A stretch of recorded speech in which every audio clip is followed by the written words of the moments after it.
Hello, football fans, and welcome to Waco ISD Stadium for another exciting night of Texas high school football. Tonight is homecoming for the University Trojans as they host the Yellowjackets from Cleburne. I'm Lark Smith, along with the coach Butch Henry.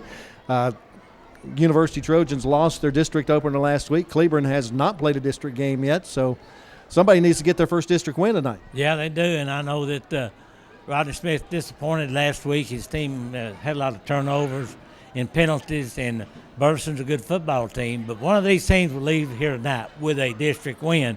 But I'm going to tell you, this is a good Cleburne team. They, like I said, had a bye last week, but they've pretty much blown everybody out. Well, we'll find out exactly what happens next right here on Waco ISD TV.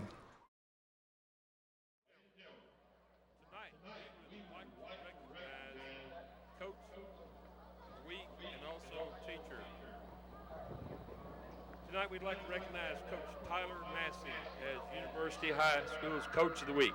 Coach Massey played baseball for the University of Mary Hardin-Baylor and later graduated from Texas Tech University with his bachelor's degree in biology. He is currently in his fourth year in education as a chemistry teacher. He coaches football and is also the head baseball coach. He and his wife, Marlena, enjoy serving students and offering support for those in need. We want to thank Coach Massey for his hard work and loyalty to our proud school district. We wish him and the Trojans all the best in the remainder of the season. Congratulations to Coach Tyler Massey. Tonight we'd also like to recognize Marlena Massey as University High School's Teacher of the Week. Mrs. Massey teaches accounting and business information management, leads the VITA tax program, and is also the cheer coach at University. She is currently in her fifth year in education. Mrs. Massey attended Baylor University where she earned her bachelor's degree in business administration. She continued her education at Tarleton State University where she received her master's degree in educational administration. Marlena and her husband Tyler have two adorable pups, Kato and Bella. Her favorite part about working at university is the opportunity she has to love, serve, and care every day at the U. We want to thank Mrs. Massey for her hard work and loyalty to our proud school district. We wish her and the Trojans all the best in the remainder of the school year. Congratulations, Mrs. Massey.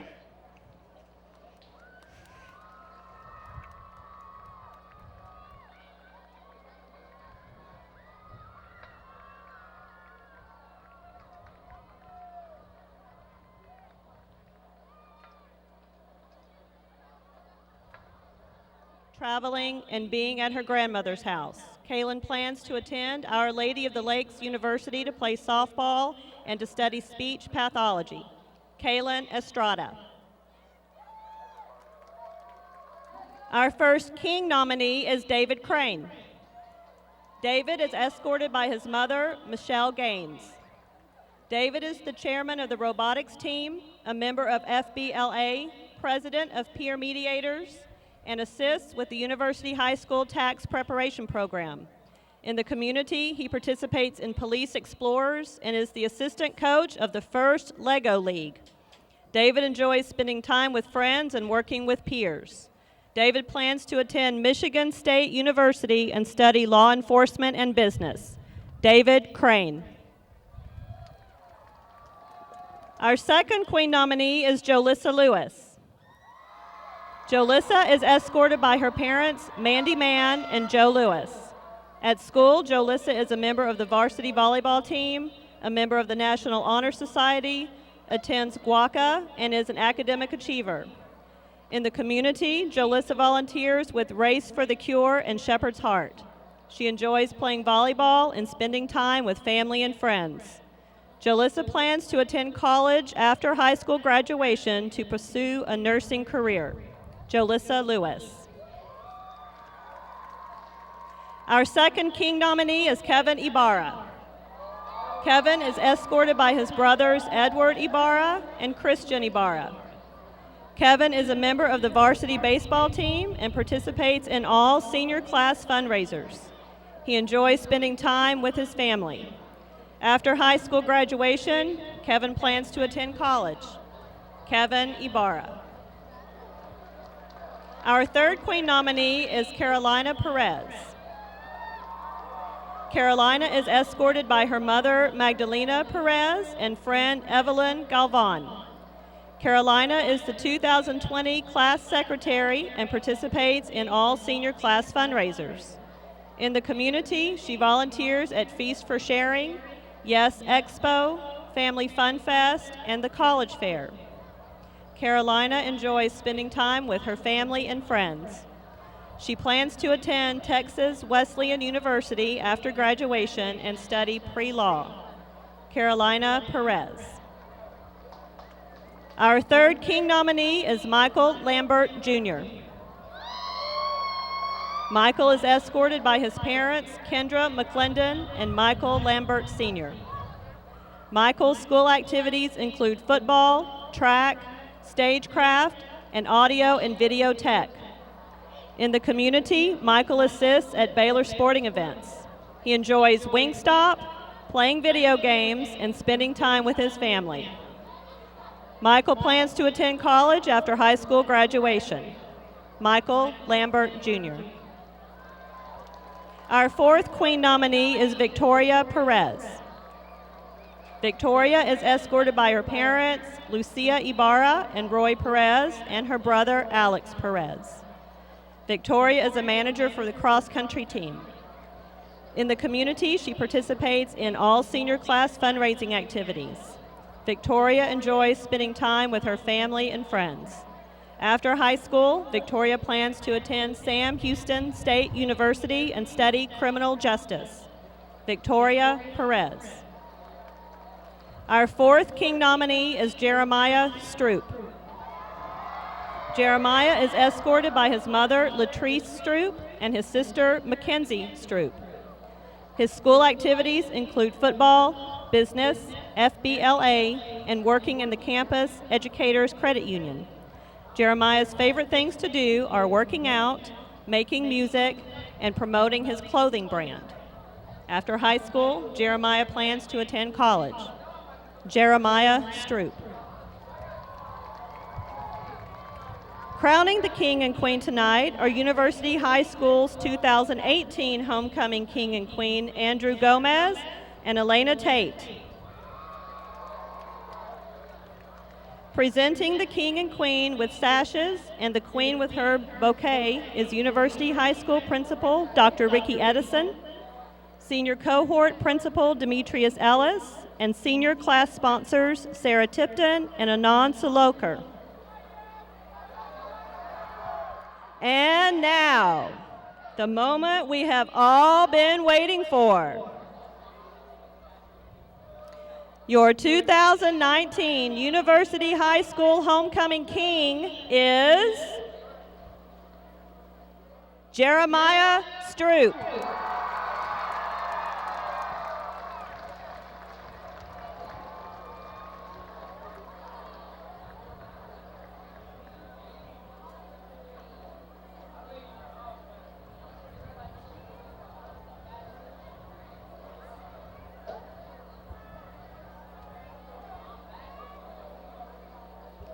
And your 2019 University High School Homecoming Queen is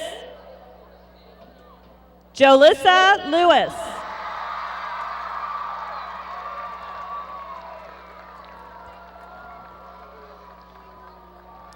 Congratulations to our homecoming court and to our King and Queen University High School 2019.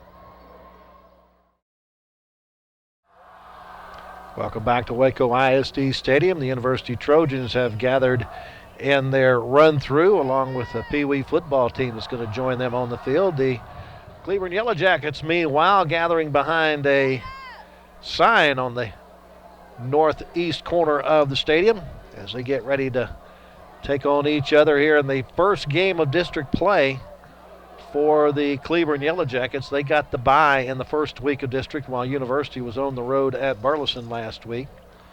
University Trojans led by Jeremiah Stroupe. This is homecoming for the Trojans, and they had the homecoming activity just before the game. Jeremiah Stroupe was named the homecoming king, and the homecoming queen, Jolissa Lewis. The Trojans going to see if they can't come up with a victory during homecoming today. Stroupe, so far on the season, is the Trojans' leading rusher with 384 yards on 53 carries. He's got about 200 yards more than the second guy behind him. That's Joseph Carpenter, who has gathered 178 yards on 23 rushes. Quarterback Jacob Bryant just 25 carries and 73 yards. As you see, the Cleburne Yellowjackets make it onto the field. They are led by their quarterback, Gunnar Hammond. I love that name, Gunnar. I do too. And he does throw the football. Yes, he does. He does like to throw the football. He is 27 of 49 for 401 yards and 8 touchdowns through the first 2 games of the season. A year ago, just under 2,000 yards at 1,919 yards, 21 TDs and 11 interceptions.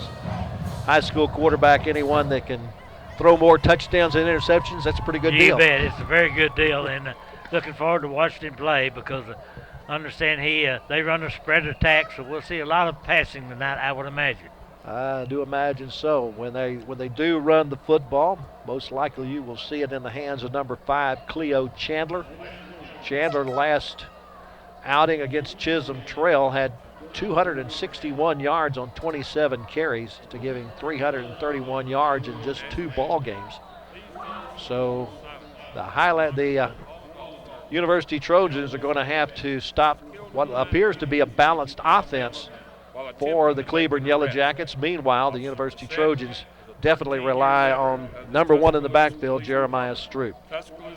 The junior ROTC presenting the colors at midfield for the national anthem. Let's join our stadium announcer, George Snookhouse. Tuscaloosa Police Department. And tonight, one of our heroes has died in the line of duty protecting our city.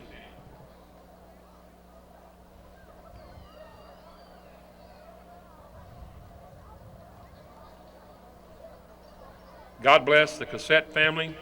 God bless our first responders. God bless our fallen heroes.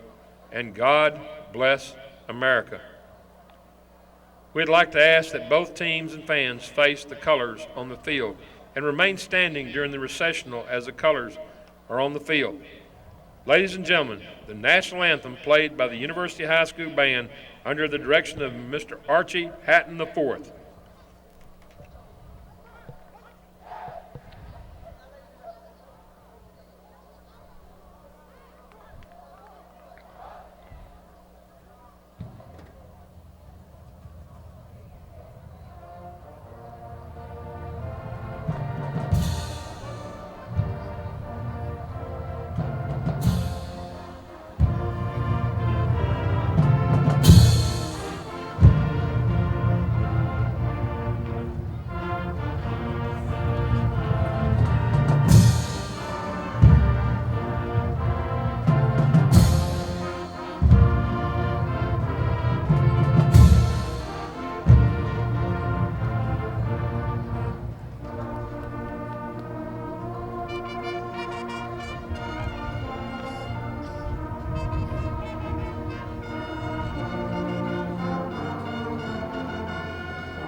There will be no Texas Our Texas today.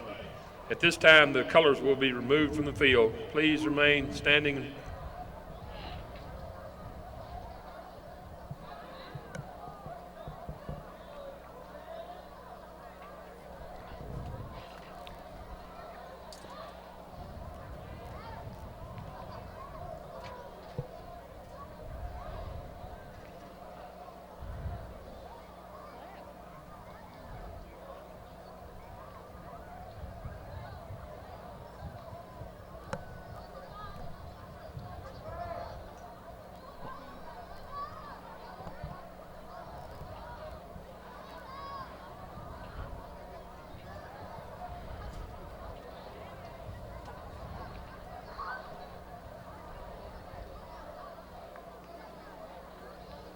Apparently some difficulty getting the Captains Texas Our Texas Cleburne played Yellowjackets, tonight. Number 2, Gunnar Hammond. Captains Number meeting 14, at Gavin midfield. Naquin. Number 15, Braxton Bailey. Number 29, Nico Kermidis. For the University Trojans, number 1, Jeremiah Stroupe. Number 7, Mike Lambert. Number 10, Jacob Bryant. 16. And number 16 is Corey Sandoff. Coach, where is our officiating crew from tonight? They're from the Waco chapter. The man wearing the white hat is Greg McCrary. Umpire is Jim Murphy. Head linesman is Mike Otto. Line judge is Jamie Minshew. And the back judge is Brian Thomas. See the coin toss there, and it appears that the University Trojans have won the toss.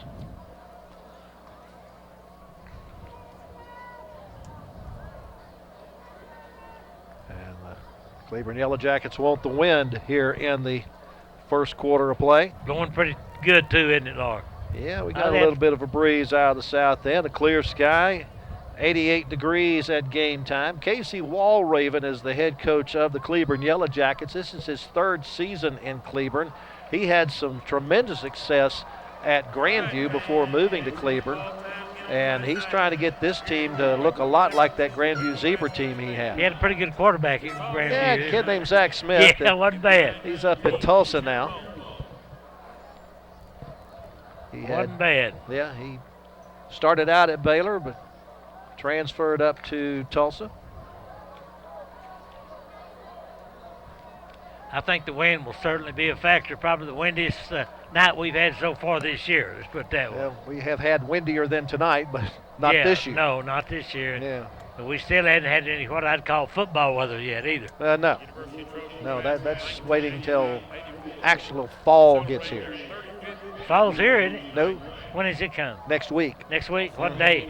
I think the 22nd. Do you know what time it comes? I'd like to make sure I celebrate it. At 6:42 That's a.m.? a.m. I probably won't celebrate it. Okay.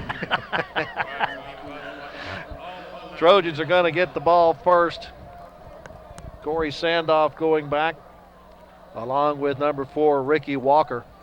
Remember Sandoff, last time we saw him here at Waco ISD Stadium, he ran back 2 Waco High kicks for touchdowns. Has been a tremendous weapon on special teams. I don't believe I would kick it to him. That's just be honest with you. Sounds like a good idea to me too, Coach. He's trying everything he can to be right in the middle of wherever they're going to kick it. Also back deep is Jalen Marshall, number 3, a sophomore. Doing the kicking for the Cleburne Yellowjackets, Anthony Terrananzi. Jalen Marshall is probably the fastest man on that university team, what Rodney told me. Hard for me to believe he's faster than Sandoff. Just waiting for a whistle. And here we go. Pop it up toward the near sideline. A fair catch, called at the 26-yard line. Catch made there by Jamarcus Bailey. So the University Trojans will start off in decent field position with their offense. It includes the center, Isaac Franco, the guards, Ursula Roberts and Jared Estrada. And the tackles are David Childers and Felipe Gonzalez. Jacob Bryant, the quarterback. He's done a good job, hasn't he? He's done an excellent job. Jeremiah Stroupe, the running back. The wide receivers, Michael Lambert, Corey Sandoff, Lee Goss, and Delvin Mason. On first down, they hand it off to Stroupe, and Jeremiah finds his way up to the 30-yard line for a gain of 3. Finally brought down by their linebacker, Braxton Bailey. Good football player. Be second down and 7. They mark it at the 30 or the 29. I guess they marked it at the 29, didn't? So just give him a 2-yard gain on that. Stroupe again looking for a place to run outside and able to get around the corner and finally bumped out of bounds. When he gets to the 35, 36-yard line. Pretty nice run that time by Jeremiah, and it's going to be pretty difficult to throw the football, especially a long pass into that wind, because it's blowing, I would say, at least 15 miles per hour. I'm just guessing. Brings up a 3rd and 1.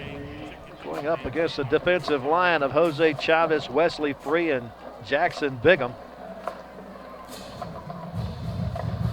Jacobs keeps it himself, and it's going to be dropped for no gain.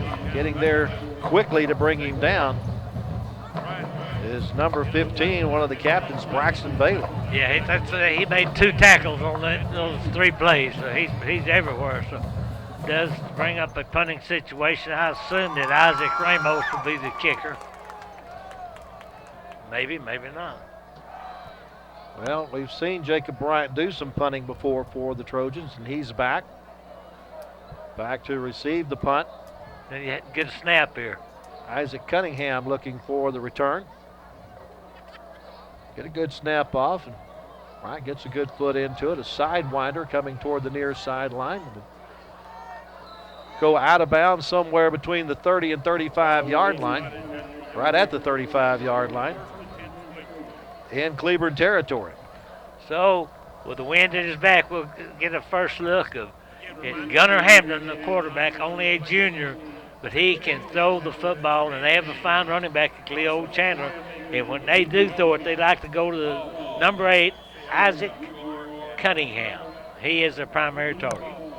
Offensive line includes the center, Margarito Rojas, guards Jace Lowe and Ratik Patel, and the tackles Joe Tarabiarbis and Josh Rodriguez.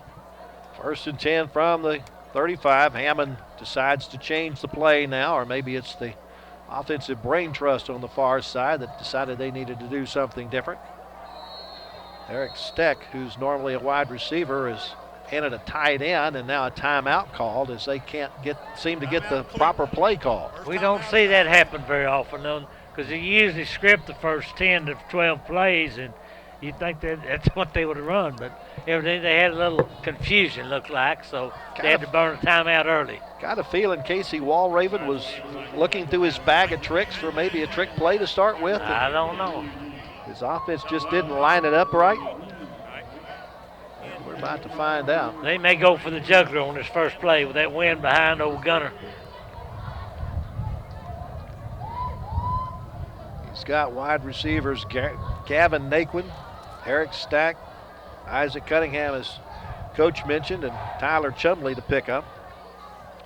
And also keep your eyes on number 5, Cleo Chandler, their fine running back.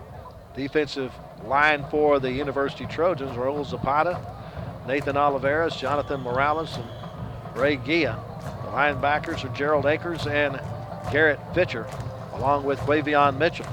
Handoff goes to Chandler, and Chandler gets nothing. Maybe back to the line of scrimmage, and that's it. That was good defense that time on behalf of the University Trojans. Back to the line of scrimmage.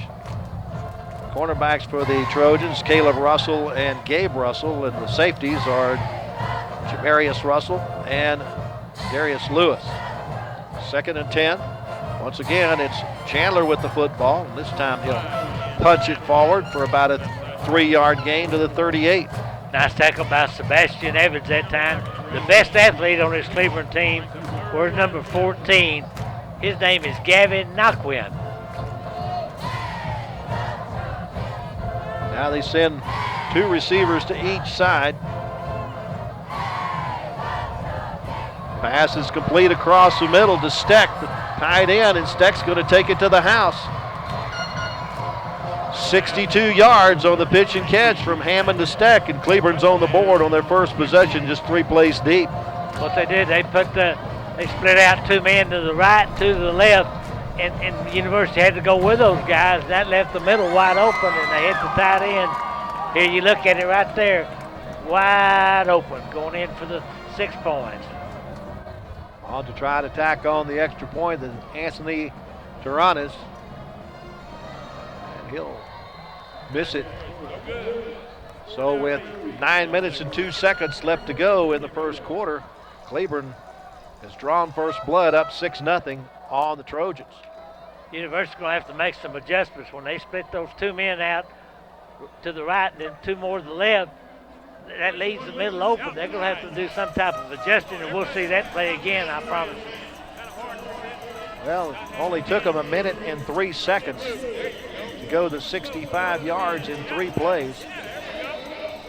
Got a feeling that play was the one that they were looking to run from the opening that they had to call the timeout. I think it just didn't line up right, or something didn't happen, so they waited the 3rd play in to put that in. Tell you what, they're pretty nice homecoming crowd on the University side over here, I promise you. Outstanding crowd on the near side. In fact, it was tough for me to find a place to park when I got here. Well, you ought to get here before kickoff. Yeah, I should.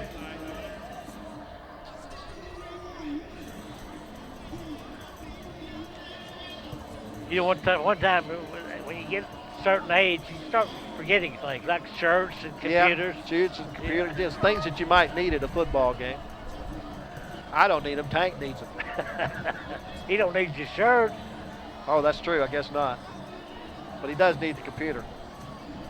Here we go. Pop-up kick to the far side this time. Mitchell curls for the fair catch at the 30-yard line. So the Trojans will have it right there. University, they've got to come back here and have some type of good drive, even if they don't score, eat up some clock, show that they can move the football. This is a very good Cleburne team, and the Trojans don't want to get down 2 games in district play with 2 losses because they got a tough road to hoe coming up, believe you me. With the likes of Centennial and a team called Aledo. I think you probably heard of them, haven't you? Yeah, I think everybody's heard of Aledo. Wright takes the snap, looking to throw quickly in the flat, and there's that fast guy you were talking about, Jalen Marshall, and Marshall quickly picks up the first down, taking it out of bounds at the 41-yard line. That's a pickup of 11. He's only a sophomore, but Roger Smith said he can fly. That's basically what he said. I don't know whether he can fly or not, that's just what he said. He went pretty fast there. 11-yard pickup, 1st and 10. First down of the game for the Trojans. Fake the hand. Oh, the handoff does go to Stroupe. Good fake by Bryant as he faked me out. Stroupe gets it up to the 46-yard line. But there's a flag in the backfield. Think it's holding? Normally, that's where you see. Greg McCrary will tell us what the deal is here. Holding, number 72, University. 10-yard penalty, repeat first down. So the center, Isaac Franco, have to repeat that first down. Trojans have not been plagued with too many penalties so far in this season. At least not like the penalties, the holding penalties they're calling in the NFL right now. Oh, boy. About every play. It does seem that way. It's for a long football game. Right to pass. Looks left, throws right. It's complete in the flat to Ricky Walker. Or excuse me, is that Walker? No, that's 16. That's Sandoff, wasn't it? Yeah, Sandy. Yeah. It's hard to see his number in the back because of his hair, but yeah, you can tell with that pink on the left foot, he's got a pink, I don't know, ribbon or something on it. I don't know what it is. All the way up to the 46-yard line. Gain of 15 on the play. 2nd down and 5. Stroupe with the football over the left side and will be stopped right at the line of scrimmage. You know, like I've told you a story before, but when I was up in Stephenville, Cleburne was in our district, and their 2 linebackers were Pat Culpepper and David McWilliams. Pretty good hands, and they both went on to be head coaches in college. Yeah, they did. A loss of 1 for Stroupe will bring up a 3rd down and 6. They still play in that same old rock stadium. They played on back in the late 50s. Yeah, built by the Civilian Conservation Corps, I do believe. Stroupe takes the handoff, cut back lane, grabbed by the shoelaces, and will be brought down at the 49-yard line. He picks up 5, but he needed a couple of more than that. I think there's Randall Tadrick in on the No, that was number 15. That was Braxton Bailey again.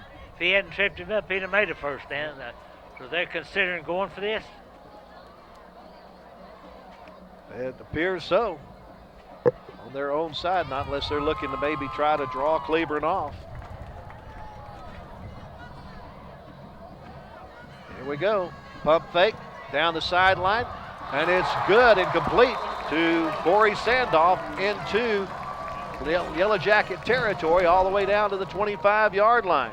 That's a gutsy call right there, and I tell you, when he works to perfection, that little pump fake, you get it anywhere close to Sandoff, he is going to catch it. Picked up 26 yards on the pitch and catch. Second first down in the drive for the Trojans as they convert a fourth down. Not sure that Bryant was ready for that snap, but he was ready to hand the ball off to Marshall, and Marshall shows a little fight in that sophomore as he goes around the left side and picks up yardage down to the 22. Give him 3. Normally, JoJo Carpenter would be in there, and I don't know he's injured or in the doghouse or what, but right now, Jalen Marshall's been the man beside Stroupe back there.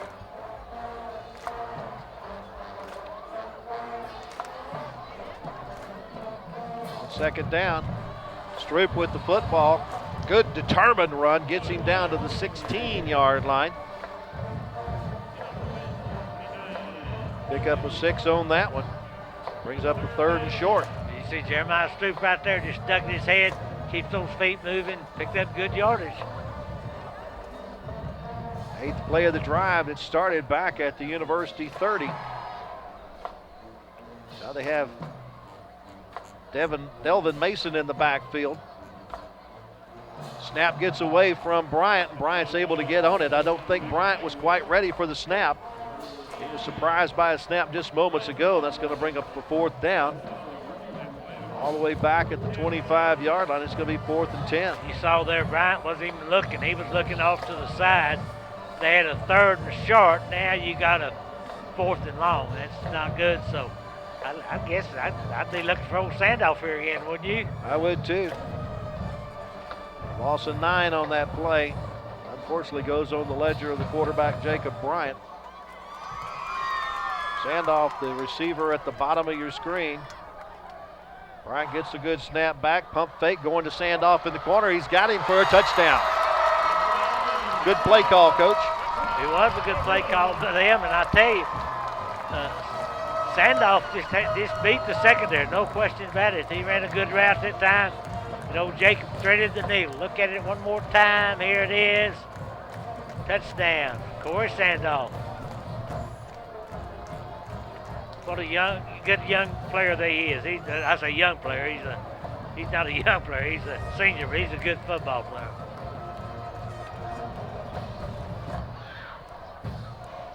Extra point on its way, and it is good. And with 4 minutes and 52 seconds left to go in the first quarter, the University Trojans have their first lead of the contest at 7-6. Good look at some of the crowd here tonight at University, and it's really not that bad as far as the heat, even though it's a high 80s because of the breeze. Another look at the touchdown. There it is. He backed into the end zone. 70 yards in 9 plays. Took 4 minutes and 10 seconds to get on the scoreboard on that 25-yard pass. Matter of fact, Sandoff had 51 yards of that 70 in pass receptions. So that's a pretty good pitch and catch team right there from Bryant to Sandoff. I guess it is.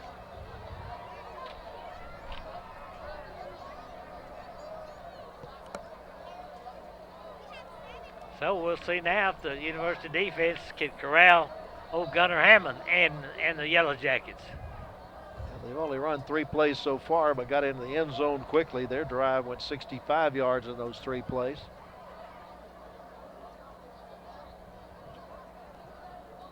Stepping it off to kick it is Isaac Ramos.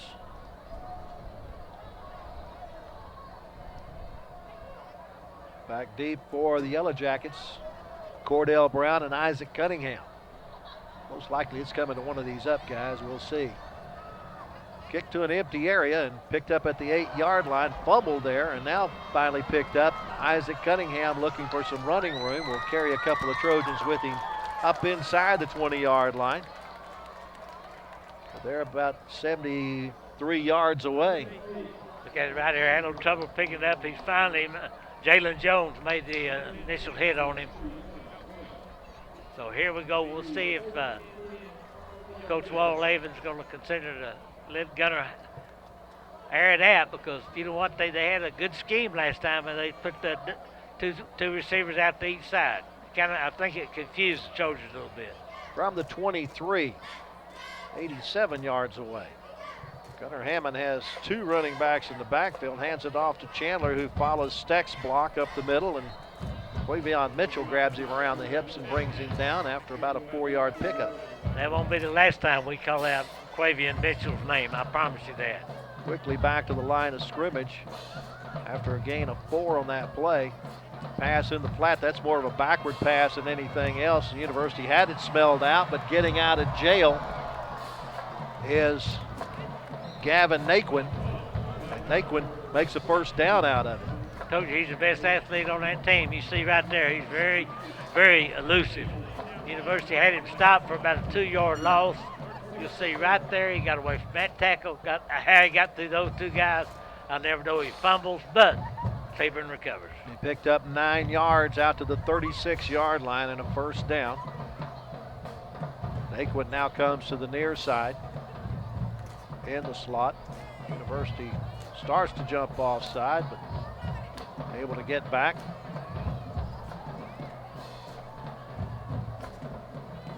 Handoff goes to Chandler, and Cleo gets it up to about the 44-yard line. You see a big offensive line doing a job up front, opening up the holes for those running backs, and it doesn't take a very big hole for Cleo Chandler. Picked up 8 yards, 2nd down and 2, maybe a passing down here. Sure enough, Hammond back to pass, has Steck wide open on the right flat, and Steck will be tight roping the sideline and finally get out of bounds in University territory down at the 37-yard line. If we have another look at that, you're going to see this receiver was wide open. I don't think anybody was within 15 yards of it. He picked up 19 on it down to the University 37.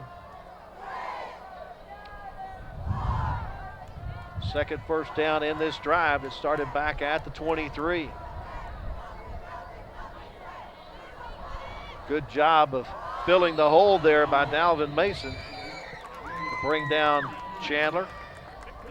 One of his shorter gains of the night. It's a couple of yards, 3 yards up to the 35. I tell you what, that was a nice tackle that time by Mason. Real nice tackle.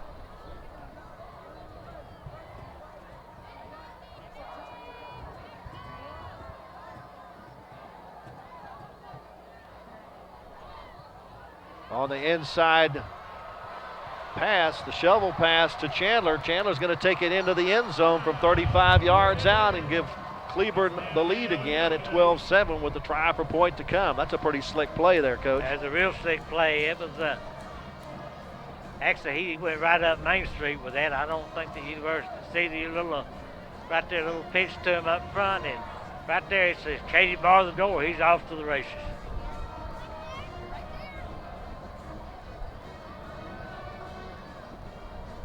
Extra point attempt is good this time. So with 3 minutes and 6 seconds left to go first quarter, Cleburne back on top by a score of 13-7 thanks to this nifty little shovel pass. Right now, neither team's been able to stop the other one, basically. So we're still in the first quarter, and we ought to have like 20 points on the board. Just took them 1 minute and 46 seconds to travel 77 yards in 6 plays. And their offense working like a well-oiled machine right now.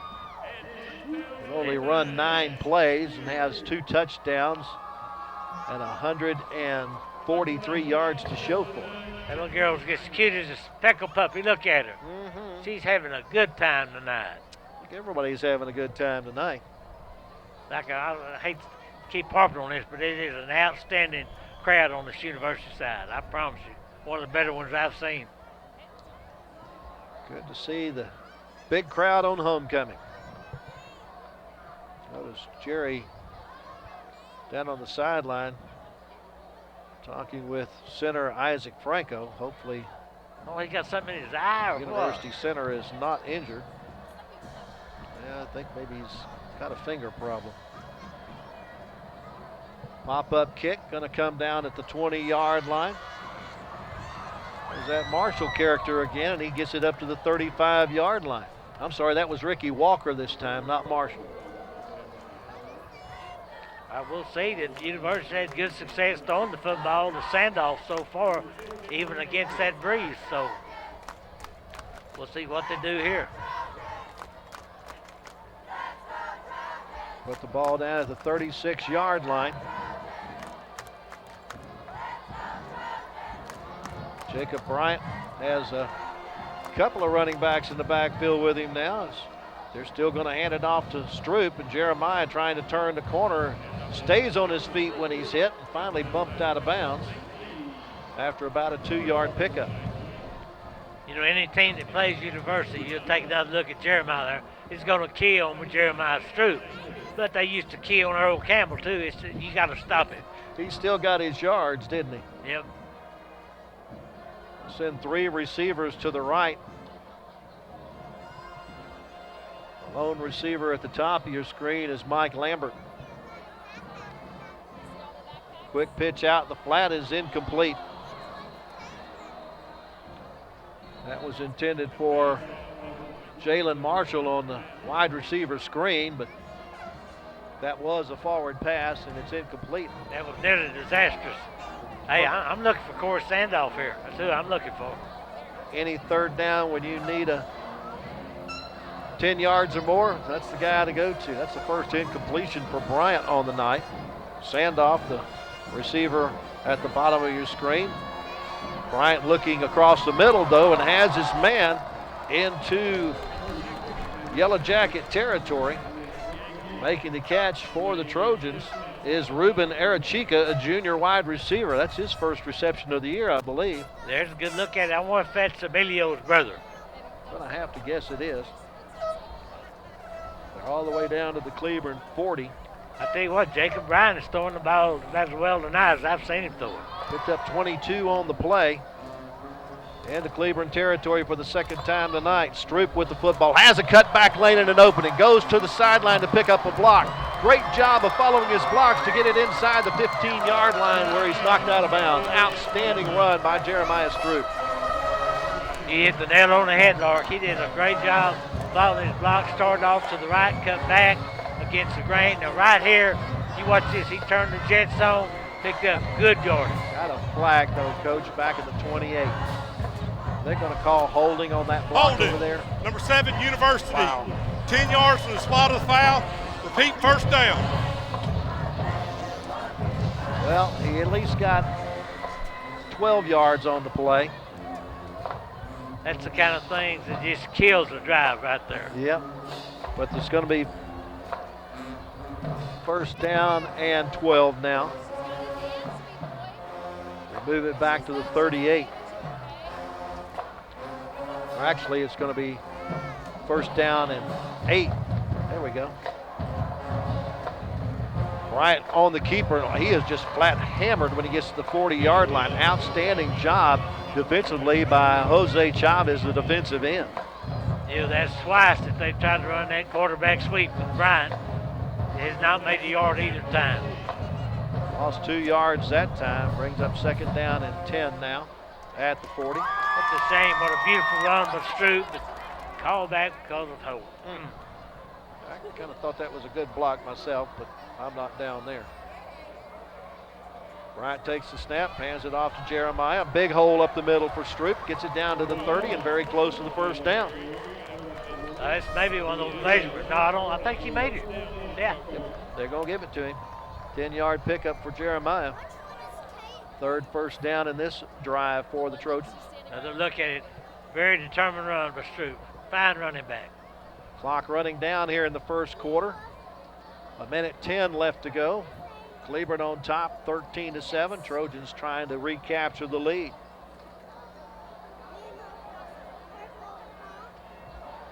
Marshall will come to the near side along with Sandoff. Handoff goes to Stroupe. He'll take it back to the left side. Great job of pursuing there by Braxton Bailey. We've called his name a lot, haven't we, Coach? About 8 times so far. We're still in the first quarter. And it's slowly but surely winding down. This could be the last play, depending on whether or not it's a pass or it's complete or incomplete. Lost a couple of yards on that play. Jeremiah has now carried the ball 9 times for 41 yards. Got to get my glasses fixed.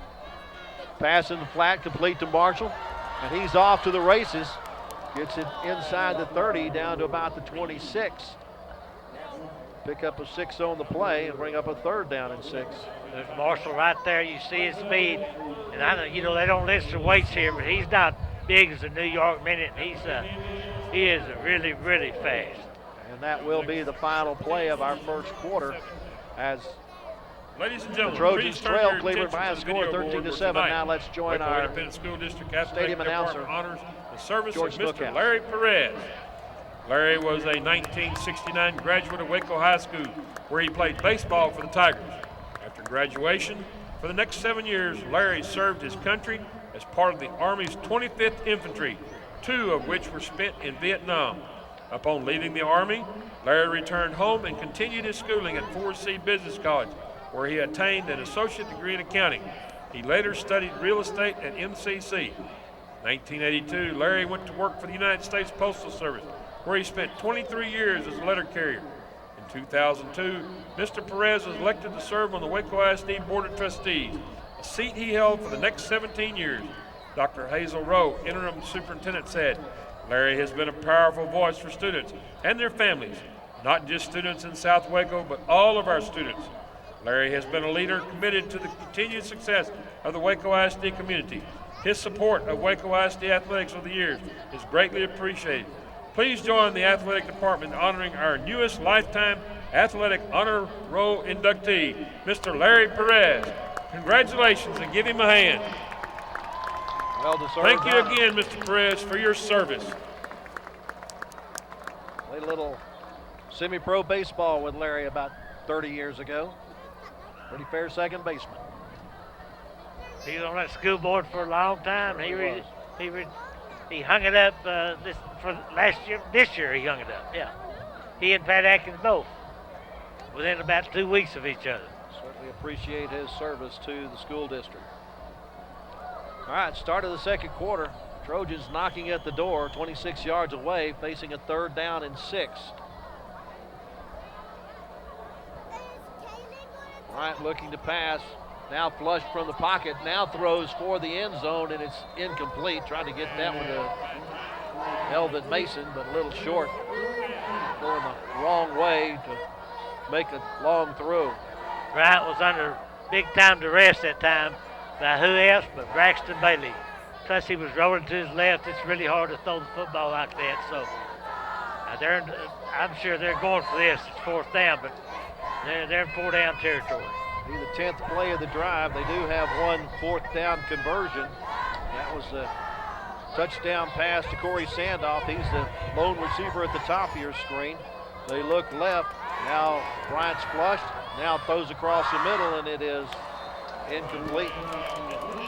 So the ball will go over on downs to Cleburne with 11 minutes and 48 seconds left to go in the first half. There's Jacob looking left, going to right. Wasn't a very well thrown football at all right there. One of the worst passes he's thrown since we've been doing his games this year. That'll give Cleburne the football at their own 26-yard line.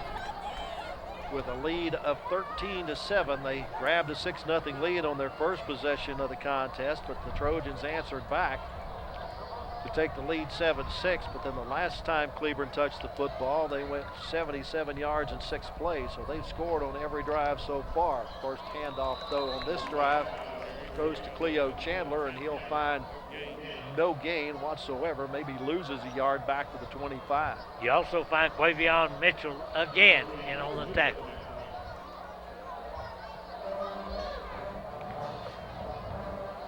Second and a little bit more than 10. Check Casey Walraven on the far side for the change of the possible change of the play.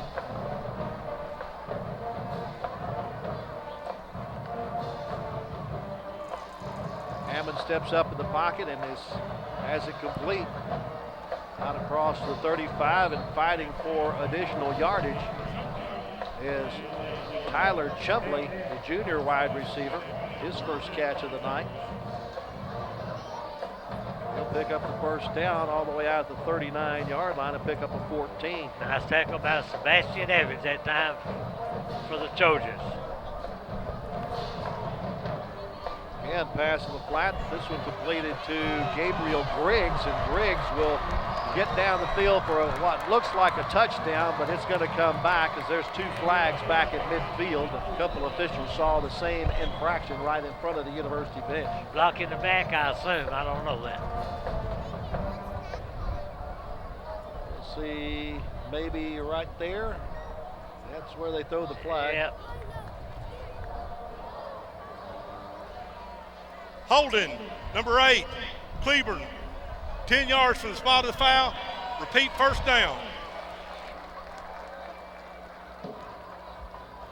So we've had so far 3 holding penalties in the game, 2 against University and 1 against Cleburne, I believe. Takes it back to the 40-yard line. It's first and 11.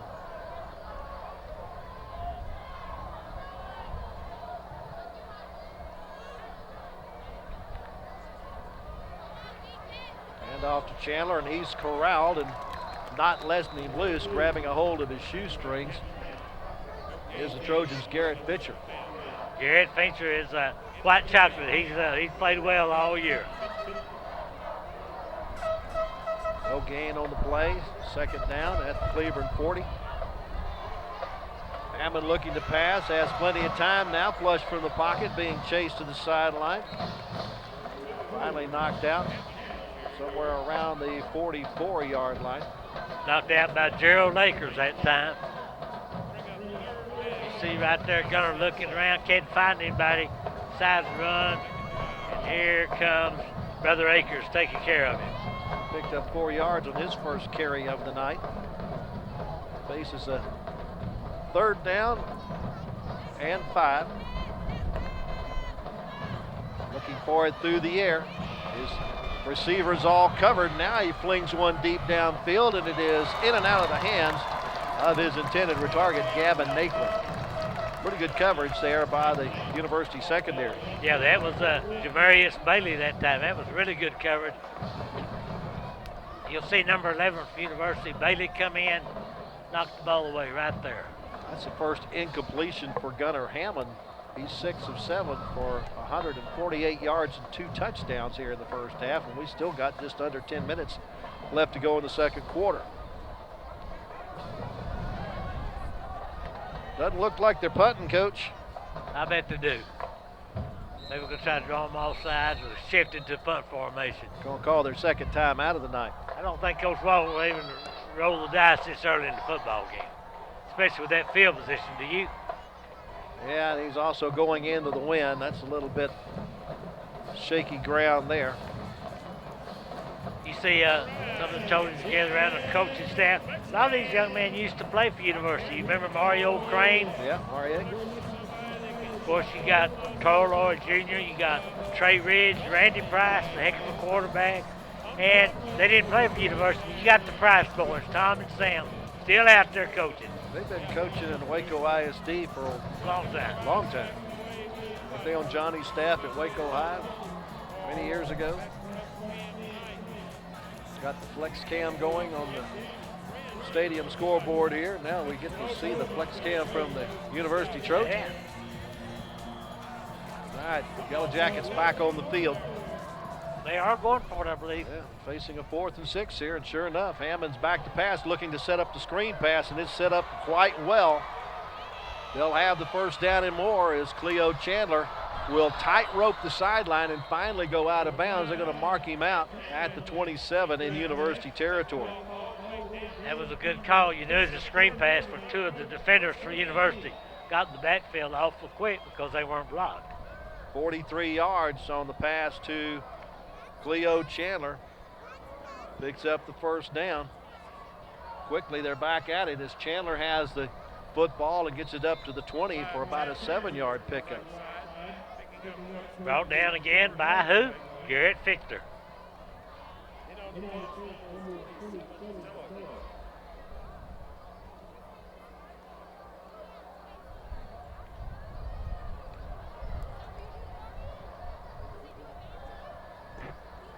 Send a man in motion, but they hand it off to Chandler straight up the middle, and Chandler will have the first down and be inside the 15-yard line down to about the 12. There's another look at it. Just a really good running back, finally brought down by Gerald Akers again. Up 15 on that one. There goes Hammond himself. Hammond trying to get to the corner, but finally chased out of bounds at the 4. Caleb Russell is a young man that chased him out of bounds, and he tried to outrun Caleb, didn't happen. You'll see Caleb come to your screen right there, number 12, knock him out of bounds around the 4-yard line. So Hammond picked up 8 on that. Quickly they're back at it, and Cleo Chandler's in the end zone for the touchdown.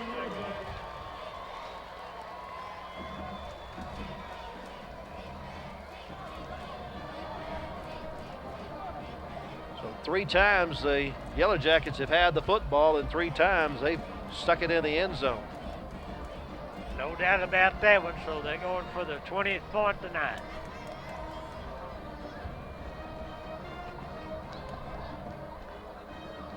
Extra point splits the uprights. 8 minutes, 50 seconds left to go, second quarter. And the Cleburne Yellowjackets extend their lead to 20-7 on this 4-yard run up the middle by Cleo Chandler. Yeah, he's got good speed, but he's got power too. He's a good running back. They list him as 5'10", 190, so he's a strong man. Trojan defense is going to have to find some way to stop this Cleburne offense.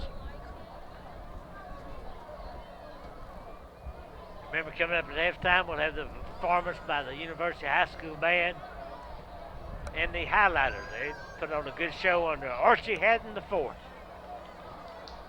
That drive for Cleburne went 74 yards in 11 plays and took 2 minutes and 48 seconds to get it into the end zone. They picked up 4 first downs along the way. They have not kicked it deep so far tonight. They've either kicked it to the left or the right, one of those pooch kicks. So They're we'll kicking see. it anywhere that Corey Sandoff is not. That's exactly right. I saw that on film and said, we're not doing that.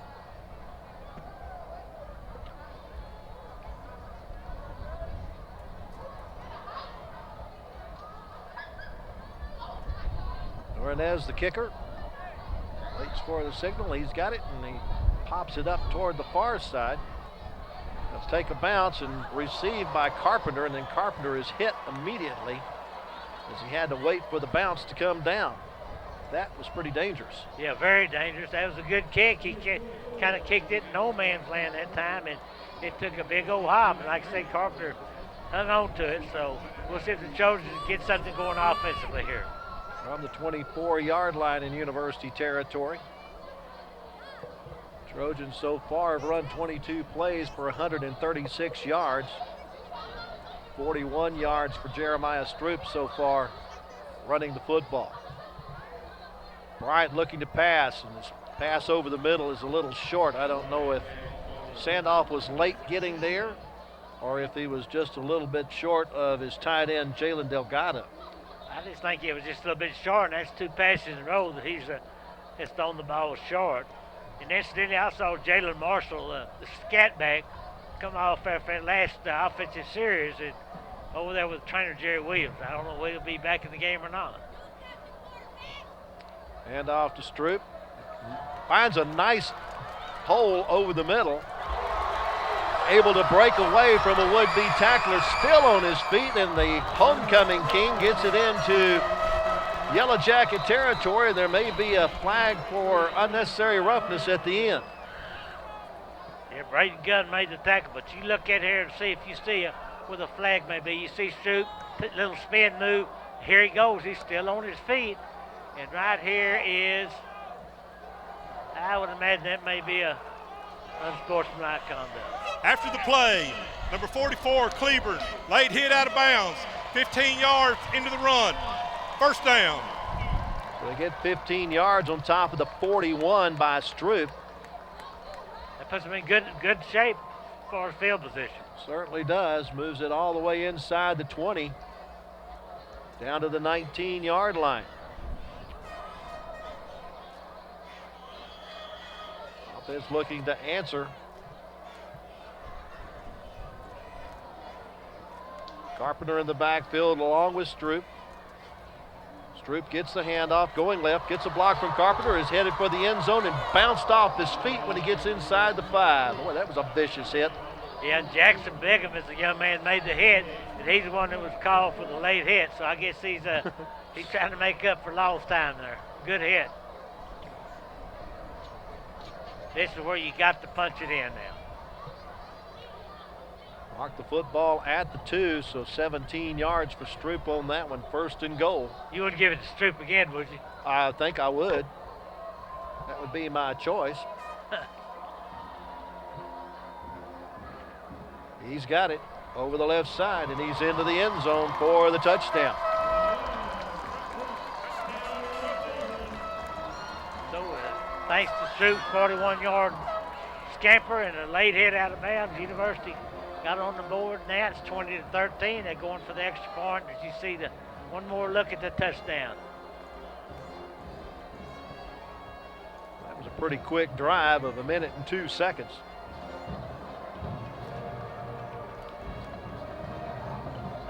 Point attempt had a little trouble with the snap back and trying to get it down on the ground and able to just get it inside the pylon, I believe, with a great job by the holder by Mike Lambert, and the Trojans get the 2-point conversion.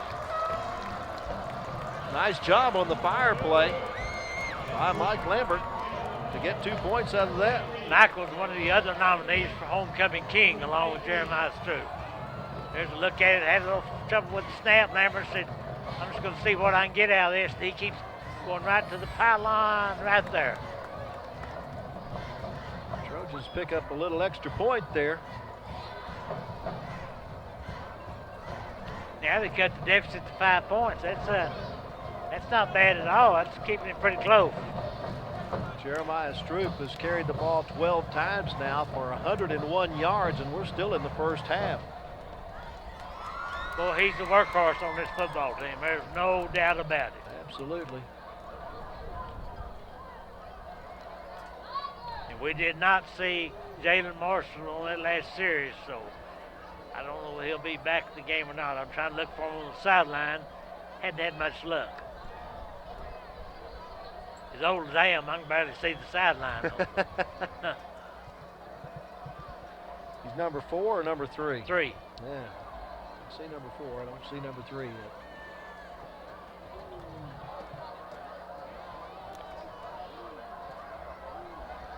Almost makes his approach. Kicks it down the middle. Down to the 9-yard line and falling as he tried to get going with the football. Cordell Brown, the sophomore, is going to pin the Yellowjackets back 90 yards away at the 10. Well, if University defense can bow the neck here and force a punt, they should get pretty good field position. If they do that. Just fell down. I felt sorry for the young man, Cordell Brown, but he just slipped down. This is where the UDOG defense needs to get a stop. Oh, yes, sir. They have not stopped Cleburne yet.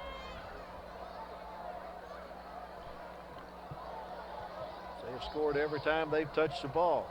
Gunnar Hammond, the quarterback, fakes the handoff, keeps around the left side, cuts it back inside, gets across the 15, and struggles his way up to about the 18-yard line for an 8-yard pickup. Big play that time. Get him 8 yards on that first down. Get him out of the hole a little bit. Without having to make an exchange to a running back. Now he gives it off to Chandler, and Chandler gets away from one would-be tackler. Good, though, pursuit by Darius Lewis to continue to follow the play and finally bring him down, but Chandler's got the first down. Take one more look at it here. I thought he was tackled right there by Lewis, but he slipped away from him and picked up the first down. All the way out to the 34-yard line.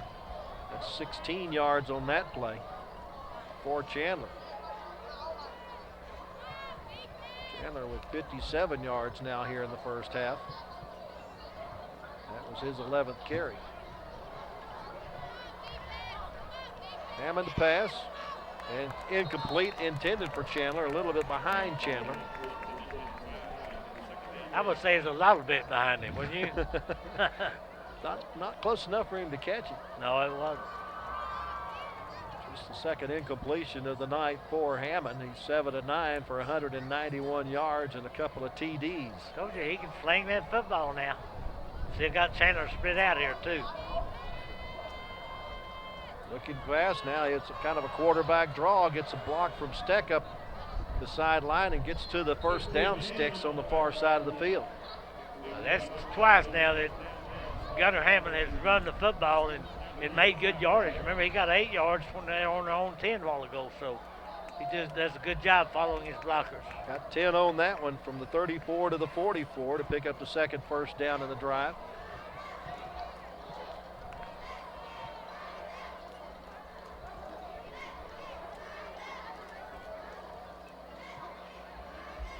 Margarito Rojas, the center, waiting for the play to be brought in. Snaps the ball back to his quarterback, who throws across the middle. A little too strong. Matter of fact, I think somebody got in the passing lane there. Was that Gerald Akers that kind of broke that one up? It looked like somebody got a hand on it. I couldn't tell whether it was him or not. That's what you need to do, is get into the passing lane. Maybe see on the replay here. Well, we're not going to get to see the replay on this one, as they get back to the line of scrimmage very quickly. See our score, Cleburne leading 20-15. Clock stopped with 6:40 left in the second quarter.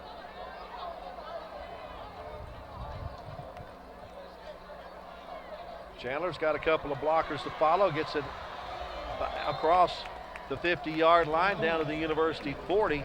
Pick up a 16 on that one for Cleo Chandler. Finally brought down by Ricky Walker. He had a huge hole that time. Quickly, they hand it off to Chandler once again, and he's got another 10 yards up to the 30-yard line. It's just hard to stop this train. Identical play. Once again, Ricky Walker brought him down, so there's a flag on the play. Well, maybe somebody didn't get set. Got a flag on the far side from the linesman over there. Greg McCreary tell us all about it.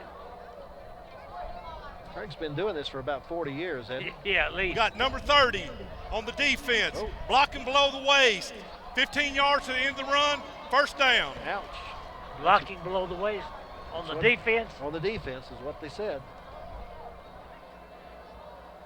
Learn something every day, I guess. Uh-huh. Well, that's 15 yards.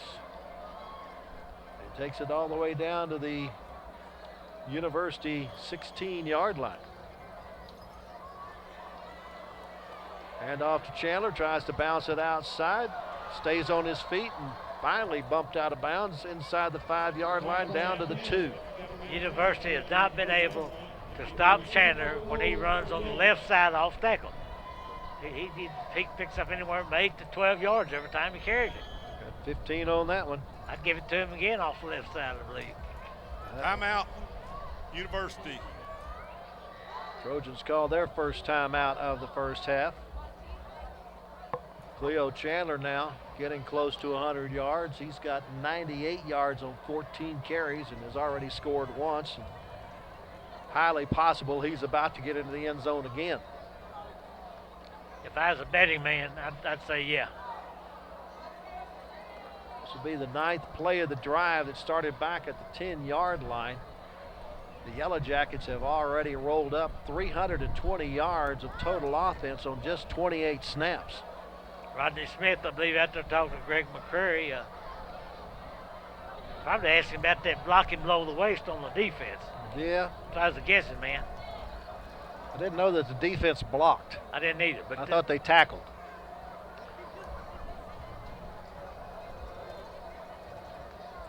He's got his explanation. I don't think he likes it, but no.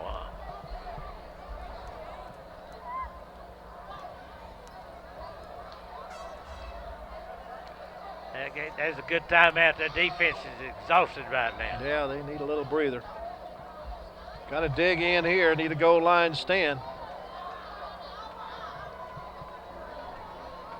Fake the handoff to Chandler, and it's Hammond who stopped right at the goal line. Gunnar Hammond just gets a yard out of it.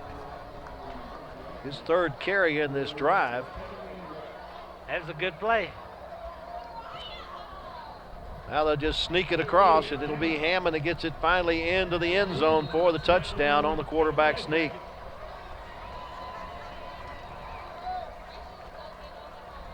Get a little help from behind from several of his teammates. Yeah. Only took him 10 plays to go 90 yards. That's about 9 yards a clip, isn't it, Coach? Yeah, by my math it is. Quick math. It took exactly 2 minutes. Point after attempt is good. 5:48 left to go first half. Once again, Cleburne up by a couple of scores, up 27-15. Plenty of time now for the Trojans to get this football, have a good drive, get some points on the board before halftime. Try to cut into this 12-point deficit. Well, that just being a 2-minute drive and mostly on the ground, they did that in a hurry, didn't they? Hey, I know that guy. Everybody knows you, Coach. That's Dion. Is it? Yeah. He's a university former basketball player. Okay. I think he's now working at a television station, I believe down in Houston, if I'm not. KHOU. Yeah, I guess he came up here to get away from the rain. I don't know. He came to the right place, didn't he? Yeah, that rain's gone away, though. Oh, it's a 10-year reunion for the Trojans. Damn, Neon's a little older than I thought he was. He's been gone 10 years. Gee, how time flies. Yeah, when you're having fun. Or time's fun when you're having flies, one of the two. Yeah. That's what the frog said.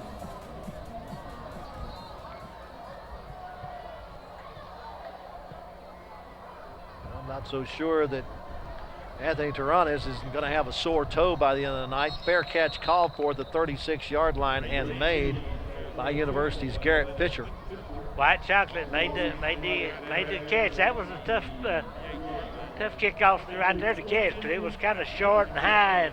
And he made the fair catch, did the right thing, but they do have good field position. 37-yard line in University territory.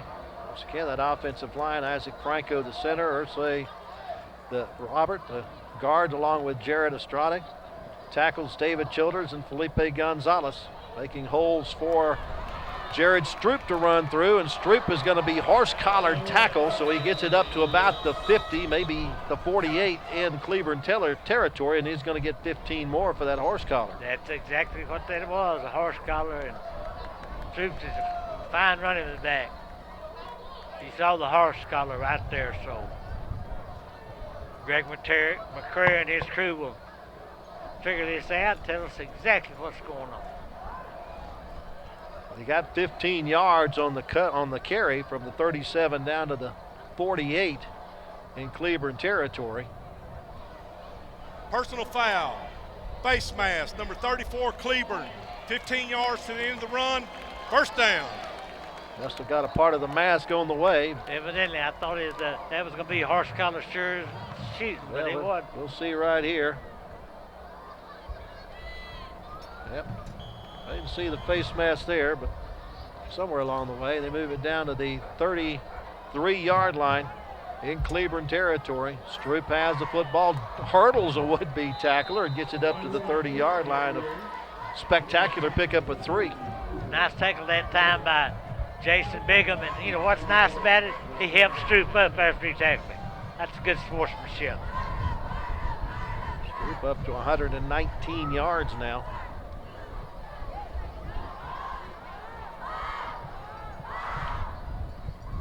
He's got the football again. Brought down before he can get back to the 30-yard line. I think they went to the well once too often there. He's run the ball to the left side like that with success, but that time they had none. No gain on the play. 3rd and 7. Looks like a passing down. Where's Corey Sandoff? He's at the top of your screen.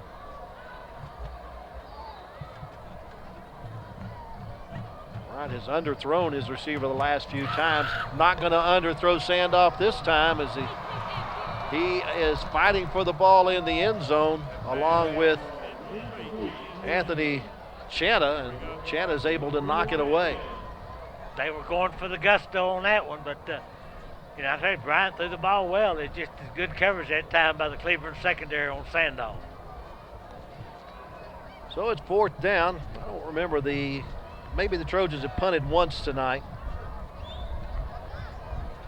That was done by the quarterback, Jacob Bryant. They're not going to be punting here. They have to get to the 23-yard line to get a new series of downs. Bryant looking to pass, has time, throws it across the middle, and it's picked up. Headed the other way with it is Chanta. Chanta has it up to the 40-yard line before he's tripped up. Getting downfield to make the tackle was Jared Estrada.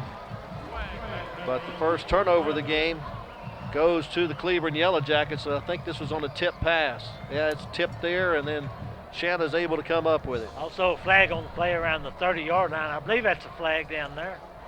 The fact Jacob Bryant is the man that tripped him up after the interception, but we'll have to see what the flag is. It'll have to be something that happened maybe at the end of the play. About 5 yards behind where they spotted it. There's 2 fouls on the play, 1 on each team. We have Holden, number 52, purple. That penalty is declined. We have blocking below the waist on White on the return. That penalty will be marked off from the end of the run. Be Cleburne's ball, 1st down. So they'll go back to the 25-yard line, I believe. Well, Greg read that off pretty good, didn't he? He did. Actually, they're going to mark it at the 20. So Cleburne has it with 4:17 left. Trojans cannot give up any points here. They just cannot do it if they're going to stay in this football game. They haven't stopped Cleburne's yet. No, they haven't been able to stop Chandler for sure. And he's got the football, got a couple of blocks, bounces it around the left side, goes to the sideline, and finally knocked out of bounds over there. Caleb Russell among the Trojans there to knock him out of bounds, but he's picked up another 1st down. Chandler's a strong young man. He's hard to bring down. You see right there, he's got good speed, not excellent speed, but very, very powerful runner. He's just a junior at 5'9", 190. Hammond's only a junior also. Yeah. Picked up 12 yards on that one. Out to the 32-yard line.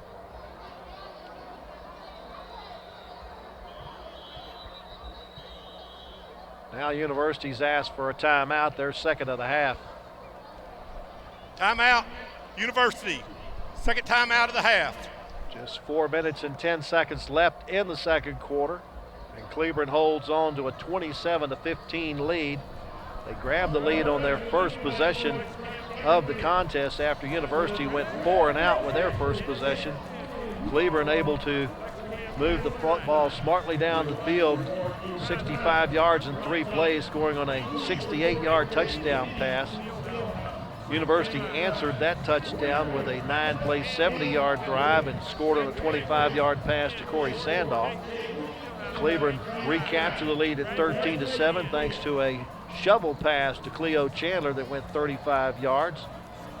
They upped their lead to 20-7 on an 11-play, 74-yard drive, capped off on a 4-yard run by Chandler. Trojans able to answer back, though, with a 4-play, 76-yard drive that was highlighted by Stroupe's 41-yard run, and he scored on a 2-yard run, and that's where we stand. We had one more score since then. There goes Chandler. He's up to the 45-yard line. That was probably his best run of the night. If they show it again, he was stopped cold at the line of scrimmage, somehow got out of there and then picked up good yardage. Another 13 yards for Cleo Chandler. Now it's a pass out in the flat, complete to Naquin, and Naquin is close. Well, he is going to get it across midfield up to the 49-yard line. Pick up a 6 on the play on the pass to Naquin. Cleburne unofficially still has one timeout left. And a hurry-up offense here. They hand it off to Chandler, and Chandler, following blocks around the left side, will pick up the first down to about the 42-yard line in University territory. Lark, they found something they like on that left side because they're having real good success running to that side. Certainly getting some good blocking on that left side. Once again, there they go around that left side. Delvin Mason holding on for dear life to Chandler as he gets it up to the 38-yard line. Yeah, he was holding on for dear life that time. Mason was. Those two guys on the left side of the line of scrimmage doing an outstanding job blocking. Now back to pass, and wide open is Naquin, and he'll fall down making the catch at the 11, at the 8. Now what happened on that? How did he get that wide open? Somebody wasn't paying attention. Well, I mean, there's nobody within 20 yards of it. There it is. Take another look at it. 28-yard pitch and catch from Gunner to Naquin. Now they hand it off to Chandler, and Chandler pulls his way down to the 5 for a 3-yard pickup.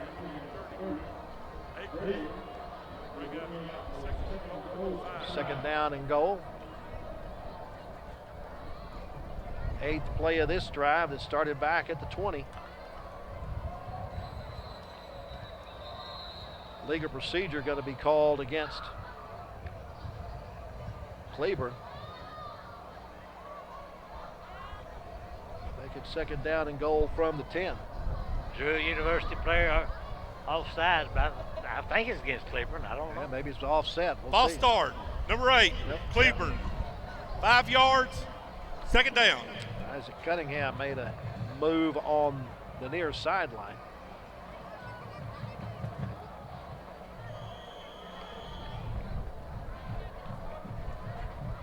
See what Hammond wants to do here. Run it in, pass it in.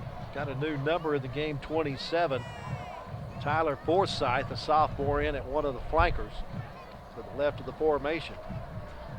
Handoff goes to Chandler, though. He follows Forsythe into the line of scrimmage. Picks up about 3 yards. Down to the 7. Where it's third and goal. It'd be nice if somehow the Trojans could hold them to a field goal here, but it's going to be tough. It's actually from the 8 after a 2-yard gain. Hammond looking to pass it in. Gets out from under a rush. Now throws to the back of the end zone. Steck dives for it and can't come up with it.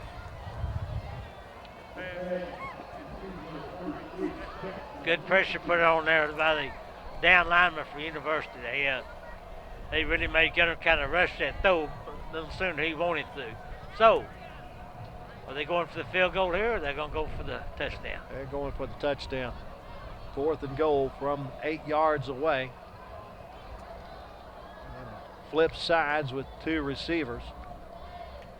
Bring Cunningham to the near side. They may call a timeout and run that play clock down because it's getting, they're going to have to call a timeout. Yep. So that's going to be their last timeout. Comes with 1:44 left to go in the second quarter. Third and final timeout of the half. If I'm a Trojan, I'm going to look for Cleo Chandler, maybe not as a runner, but maybe as a receiver coming out of the backfield. This is one of those places where you might see a screen pass. Yeah. You know what, they ran it earlier on fourth and long and made it.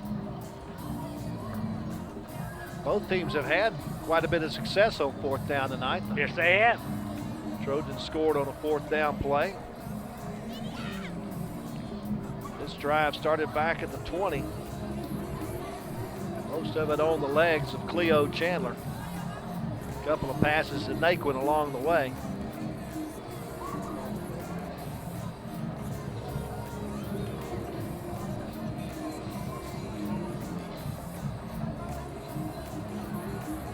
This will be the 10th play of the drive. Again, facing 4th and goal from the 8. Hammond is going to be hit and fumbles the football, and on top of it, it doesn't matter really who's got it. It's going to be University's football. Who do you think it is? Octavia Mitchell. Yeah, sure it is. Mitchell comes up with a fumble, and the U-Dog defense comes up with its first stop of the night. Thanks to a nice hit that time by Gerald Akers, too. So now if you're the Trojans, minute 36 left, if you're down 12 points, you don't want a chance of turnover down here. No, not down here. I'd give it to Stroupe, see what he can do. Going to have it at their own 8-yard line. I still haven't seen Jalen Marshall. I don't know if he's down there or not. But handoff goes to Stroupe. Stroupe keeps those legs a churning, gets it out to the 12 for a 4-yard pickup. If I was University, I wouldn't be in any hurry to get this play off. I'd let that play clock go down to about 5 seconds, but I'm not the coach. Jacob Bryant and giving instructions to the lineman in front of him. Fakes the handoff to Stroupe, looking to pass, and just zips it through the hands of his target, Mike Lambert. See what that did? Stop the clock. Now you got a 3rd and long situation. You still have 1 timeout left. Cleburne is out of timeout, so. Bryant is 6 of 13, passing for 105 yards, 1 touchdown, 1 interception. 1:08 left on the clock before halftime. And we will see the University High School band and the highlighters. That's always a highlight. Yeah. 3rd and 6. On the rollout, Bryant throws and has his man at the 35-yard or the 25-yard line. That's Dalvin Mason. Mason picks up the first down and keeps the drive going for the Trojans. Take another look at good block by Jeremiah Stroupe at time. Bryant hauls it in. The clock is running. Pick up 15 on the play, out to the 27.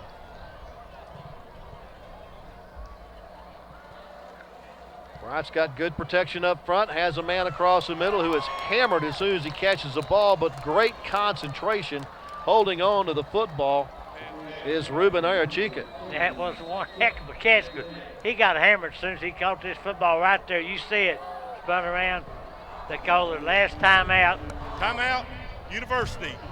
3rd and final timeout of the half. I'm going deep to Sandoff. That's all I'm going to tell you. I want you to look at this play again. Yeah, man. I want you to watch Arachica right here. He got hit, spun around, hung on to that football. That's good play by that young man. Paid for that 12-yard pickup and a first down.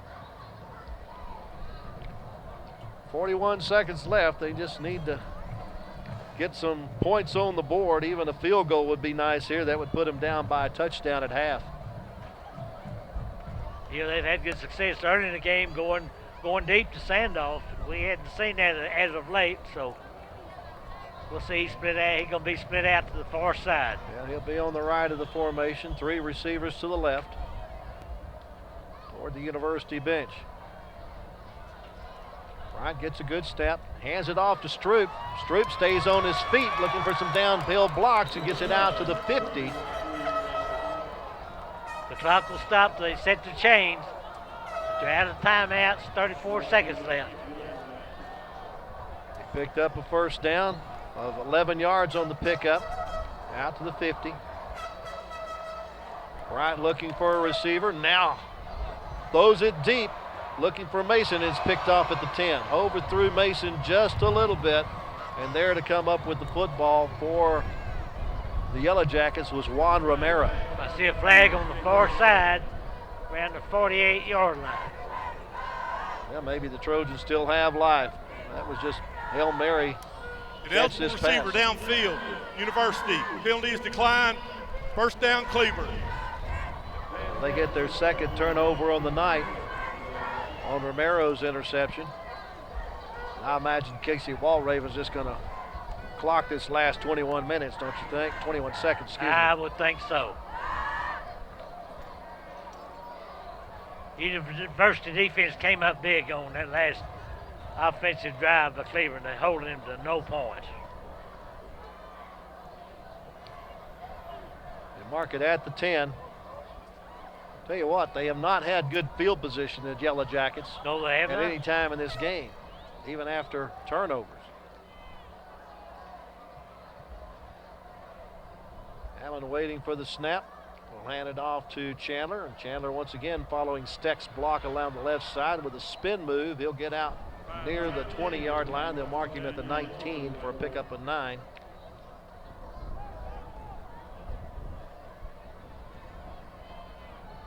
That should be the last play of the half. Unless they decide to run one more. They may decide to run one more, and they do. And once again, it's that same run to the left as Chandler will pick up the first down and get it up to about the 22-yard line for a 3-yard pickup, but that will be the final play of our first half of action. We have made it to halftime here at Waco ISD Stadium with our score. The Cleburne Yellowjackets 27, the University Trojans 15. Stay where you are. Our halftime activities coming up in a moment right here on Waco ISD TV. This is DeAndre London reporting live from the University and Cleburne High School football game. This football game is also University High School's homecoming game. So tonight I have a few special guests that would like to tell about their night. I'll let them introduce themselves. I'm Jolissa Lewis, and I'm a senior at University. I'm Jeremiah Stroupe, and I'm a senior at University High School. This is obviously a special occasion for both of y'all. So how does it feel to be not only nominated to the court, but also chosen as homecoming king and queen? I say it feels great. It was a great opportunity, so I took it, and I got to thank God that I won. You know, it's a blessing. What about you, Jolissa? I also think it's a great opportunity, and I'm happy that I won it. So as I can see, y'all are probably involved in a couple extracurricular activities. Can y'all name a couple of y'all's favorite hobbies and interests? I play volleyball, and I like nursing, so I'm in the Waco program, and yeah. What about you, Jeremiah? Obviously, I play football, and I work at the Make at school.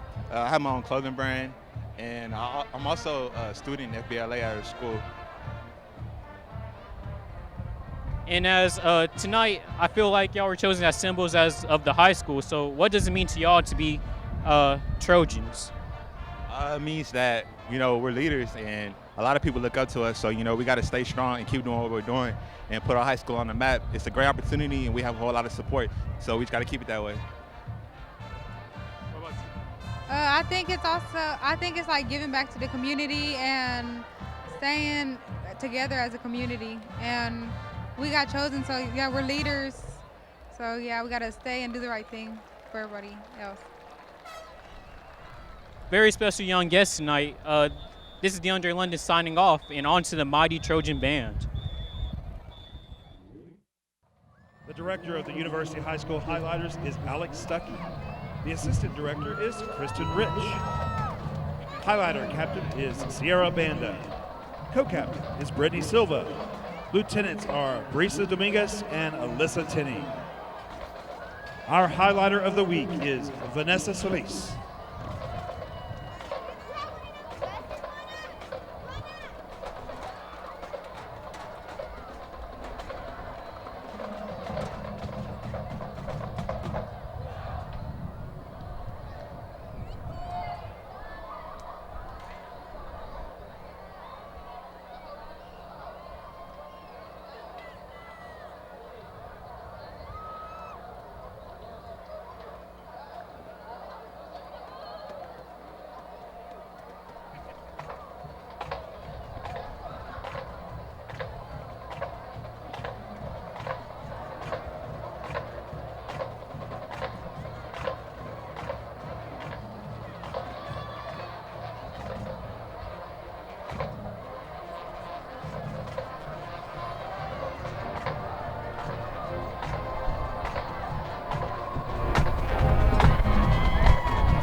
Get on your feet and cheer for the most famous band in all the land, showing up in numbers and showing out in style. Guaranteed to drive the crowd wild. Your Sweepstakes award-winning Mighty Trojan Marching Machine.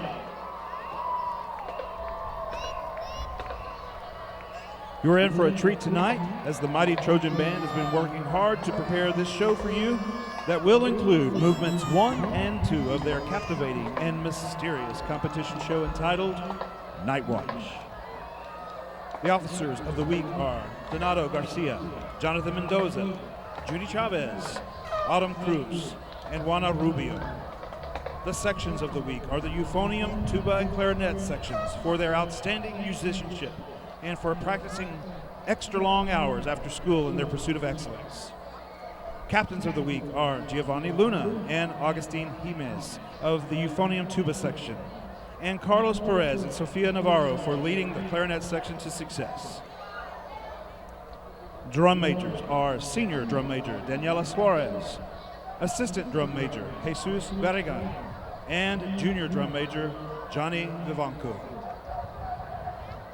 Drum majors, is your band ready?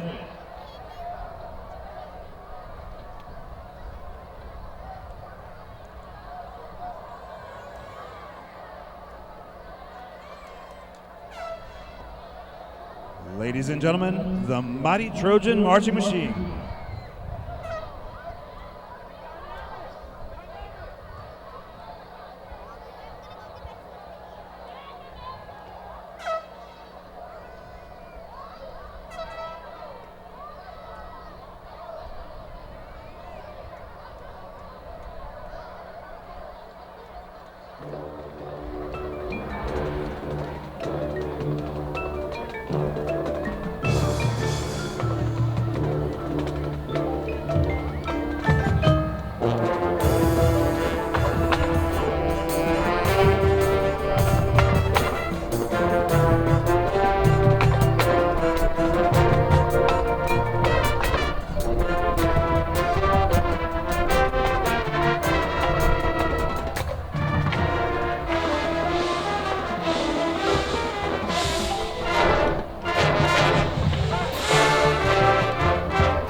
Hope you enjoyed our halftime festivities. The Cleburne Yellowjackets with a 27-15 lead over the University Trojans as we start the second half of play.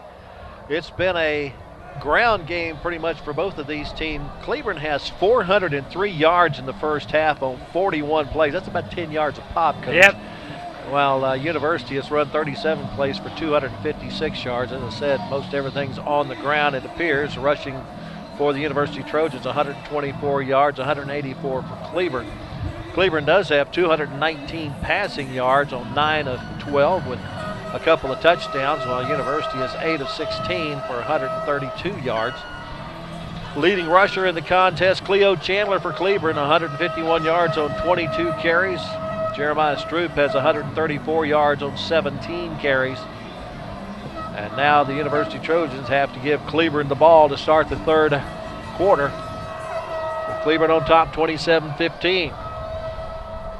Chandler has the ball go in and out of his hands and thinks he has to run it out, and he's going to try, and he's going to be pinned in inside the 15-yard line. Coach, I don't think he has to take that out, does he? No, I think he could have downed it, gone to one knee.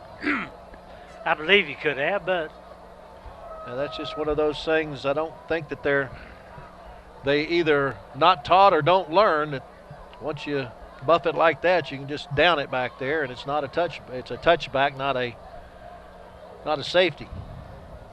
So Cleburne will get it 1st and 10. They marked it at the 13-yard line. They've been driving the field all night. 65 yards on their first touchdown drive, 77 yards on their second touchdown drive, 90 yards on their third touchdown drive. Now you know why they have over 400 yards of total offense in the first half. Hammond throws into the flat. It's complete to Naquin. He's across the 20 up to about the 25-yard line. He's going to have a first down. like we talked earlier, Naquin is the best athlete on the team. And you'll see right here, he just turned on afterburners. He should have been tackled really around about the 5-yard gain. They mark it at the 27 for a 14-yard pickup. Now Cleo Chandler with the football. We'll take it up to about the 25. I think that was the 22. That was an 11-yard gain a minute ago. Wavian Mitchell getting up off the bottom of that pile again.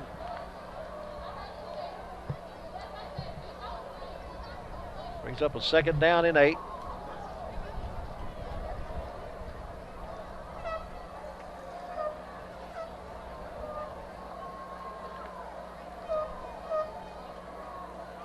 There goes Chandler. Gets off of one block, and they're going to call a flag on that. And Coach, I don't agree with that flag, not unless he got in the face mask, maybe.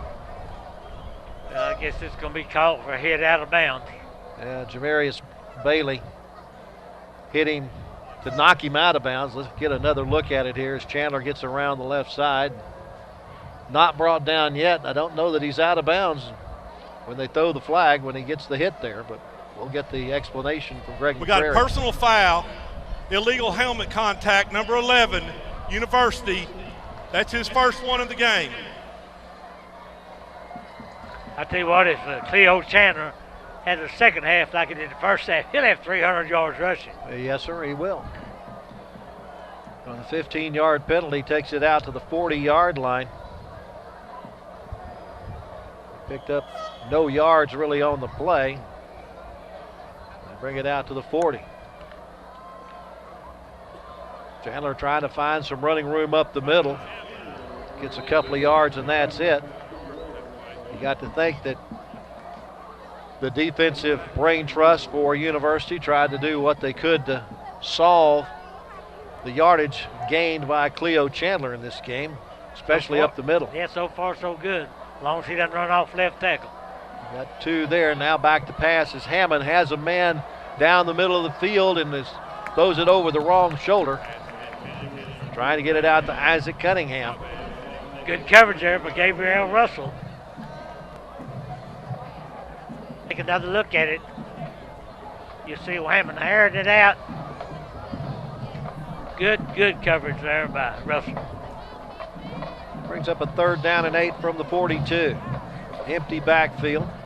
Now remember, they got a tight end in this situation. They hit him earlier. That's Steck. He's on the left side of the offensive line. Stays in the block though as they hand it off to Chandler, and Chandler has running room with speed enough to outrun Trojans and will make it into the end zone from 58 yards out. Well, that's twice tonight. We've seen that shuttle pass. Both times it's worked very, very well for Cleburne. Here it is again. You see Chandler, he's a big, strong back, but he's got adequate speed because he outruns everybody in the purple jersey, just put it that way. 77 yards, make that 87 yards in 6 plays. The extra point is good. So with 10 minutes and 15 seconds left to go and the 3rd quarter, Cleburne increases their lead to 34-15 on this shovel pass and run to Cleo Chandler. By the way, next week, University will have a much-needed open date.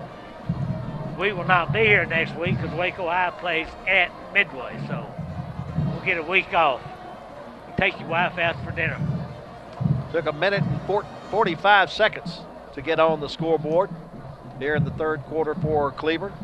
And again, 6 plays that goes 87 yards. There's my man Dion. How you doing? Good to see you.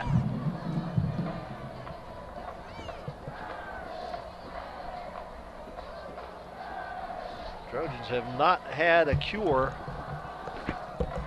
for Cleo Chandler.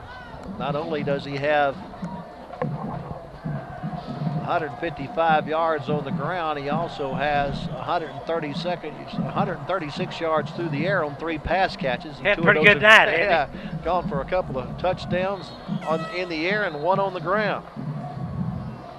Well, University now got their backs to the wall. They're going to have to get a good drive going here, and they've moved the football for the most part, and they do have that breeze at their back in this 3rd quarter. And that breeze is blowing the football off the tee, so they're going to get Tyler Chumley to come in and hold it while the kicker pops it up. A good job of making the fair catch there by Mason. And the University will have some decent field position to start the 3rd quarter. Yeah, it's a hard ball to catch on that kickoff like that when it's one of those pooch kicks and the wind holds it up. It's just tough. Keeps trying to blow it away from you. They'll have it at the 34-yard line in their own end of the field. Behind that offensive line is Isaac Franco at center, Ursway Robert and Jared Estrada at the guards, and David Childers and Felipe Gonzalez at the tackles. Handoff goes to Jeremiah Stroupe. Jeremiah fights his way across the 35 to the 36, just a 2-yard gain for Stroupe. Tell you, Lark, Corey Sandoff has been pretty quiet since his 1st quarter, hasn't he? Haven't thrown his way much. He is in the slot on the near side. Carpenter joins the backfield with Stroupe and Bryant. Bryant throws, and it's caught up near the 46-yard line. Nice diving catch there by Michael Lambert. That was a big play. I tell you what, Jacob Bryan overall for the most part has thrown the ball pretty well, but this one's coming back. Apparently they say he trapped it. It's not a completion. So it'll bring up 3rd down and 8 at the University 36. Bryant 8 of 17 passing now. Passing down here. Looking to throw quickly and caught at the 46-yard line. That same basic play as a minute ago. This time Lambert able to get his hand under it and make the catch for the first down. That was a nice catch that time by Mike Lambert. You take another look at it. Ball was a little bit underthrown, but oh boy, I don't know. Picked up 10 on the play. Good thing they don't have replays, all I'm gonna say. And a first down. There goes Jeremiah.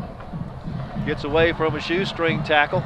Gets away from a couple of more tackles. There's a flag on the play. Apparently he stepped out of bounds at the 42-yard line in Cleburne territory, but the flag is back at the University 47. That could be another holding call, could it? That or a block in the back. Something of that Holding. nature. Yep, holding. Number 76, University. 10 yards, previous spot. Repeat first down. They've had several of those tonight. Puts you behind the chains. Back to the 36-yard or 37-yard line. And Jeremiah Stroupe, I enjoy watching him run. Got some great balance, doesn't he? Yes, he does. I don't know what he weighs. Doesn't appear to be that big, but he's pretty strong. Now they pitch it to Sandoff on the jet sweep. Sandoff trying to make something out of it, looking for some blocking help, and goes out of bounds at the 45-yard line. Well, he made a silk purse out of a sow's ear there, didn't he? Yeah. I wonder if they got a play where Sandoff throws the football off of that particular play. That certainly looked like that was a possibility there. That's what there. I thought it was going to be. I really did. They picked up 9 on that play. Brings up 2nd and 11 at the 45.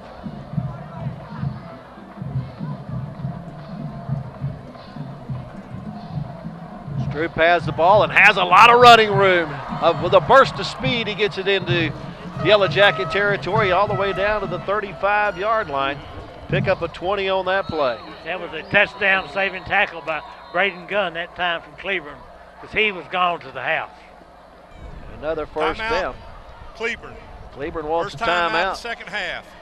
Apparently Casey Walraven wants to give his defense a rest and maybe find a cure for Jeremiah Stroupe. Yeah, they're trying to find a cure for Stroupe, and the University trying to find a cure for Chandler. So far, neither one of them have happened. The infantry is in town. Yep. Get a lot of yards on the ground. Trojans now have run 43 plays for 299 yards. Cleburne, meanwhile, 46 plays for 476 yards. We're just 4 minutes or so into the third quarter. That little chicken dance going on there. Chicken dance time? That guy was pretty good. Yeah. See, that's not the chicken dance. He's looking like a chicken, but not doing the chicken dance. That's not chicken dance. Yeah. Need to send him to Westfest to learn the chicken dance. Yeah, he needs to go somewhere. She's just eating the chicken. Now, I bet she'll learn the chicken dance sometime in her life. I bet she does. Old Dion's doing the chicken dance up there with it. All right, 1st and 10 from the 35 for the Trojans after the timeout by the Yellow Jackets.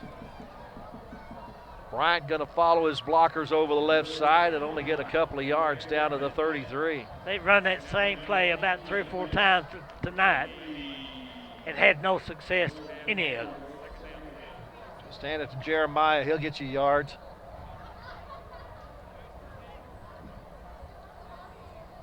Second and 8. Possible passing down. You got Sandoff in the slot on the left. On the same side with Lambert. Looking the other way, though, now across the middle, and the pass is deflected at the line of scrimmage. It was going to Sandoff at about the 25-yard line, but somebody got a paw on it at the line of scrimmage. Sandoff was open, too, around the 25, but like I say, that ball was tipped at the line of scrimmage. Might have been the nose guard, Wesley Freed, the only returning interior lineman for the Yellow Jackets this year on either side of the ball. Now we have a flag marked off against University. Got the illegal formation on University. 5 people in the backfield. That penalty is declined. 3rd down. So why did we walk it off? It should be at the 33.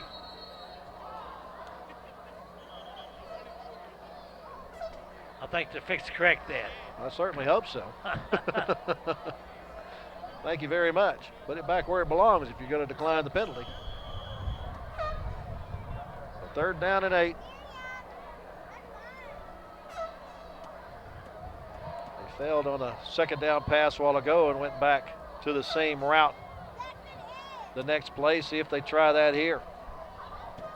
Nope, they just handed off to Stroupe. He's got a little bit of a hole and a flag thrown where you normally see holding. Jeremiah gets it to the 29-yard line. See if it's coming back. It appears that it is. Yep. Holding, number 72, University. 10 yards, repeat 3rd down. A couple of penalties here. Brings up a 3rd and 18. Takes it back to the 43-yard line. Trojans, though, have done well in the penalty department. That's just their 6th of the night for 70 yards. Right to pass. Has a man open, Lambert, and throws it past him to Sandoff at the sideline. Sandoff trying to come back around to it, can't get to it, and now he's on the ground, maybe trying to stretch out a potential cramp, but he's back on his feet. Brings up 4th and 18. I wonder what the significance is of that pink tape or whatever it is around his left shoe. There's got to be a reason. Maybe it's his press pass. Maybe it is. It could be. Looks like it's a bandana of some kind that's tied on there. They're going for this. 4th down. In a bunch.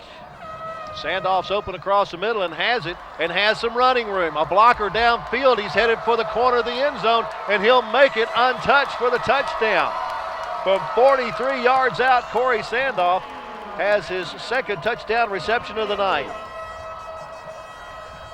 I believe he got him a cramp right there. Boy, that was the thing of beauty. Once he caught that football, it was all over because he turned on the afterburners.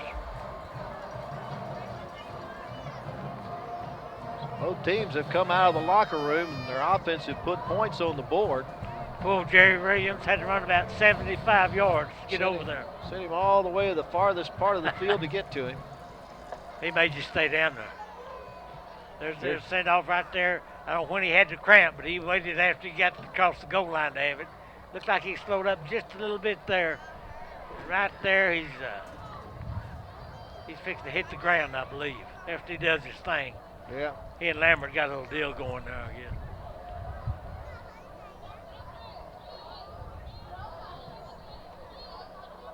Still trying to stretch it out in the corner of the end zone on Sandoff.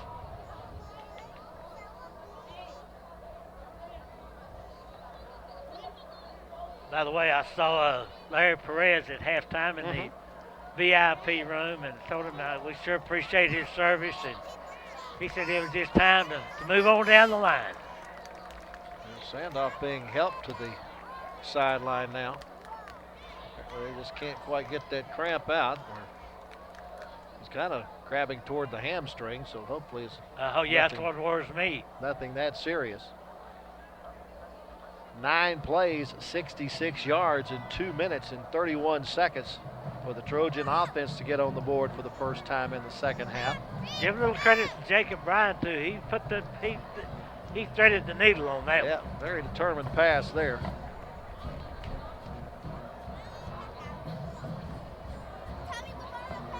Waiting for the point after attempt. Remember earlier in the game, the Trojans had a extra point snap that was bobbled, but turned into a 2-point conversion by Michael Lambert, who's the holder. Able to get this one down and through the uprights. 7 minutes, 44 seconds left in the third quarter, and our new score is Cleburne 34 and University 22.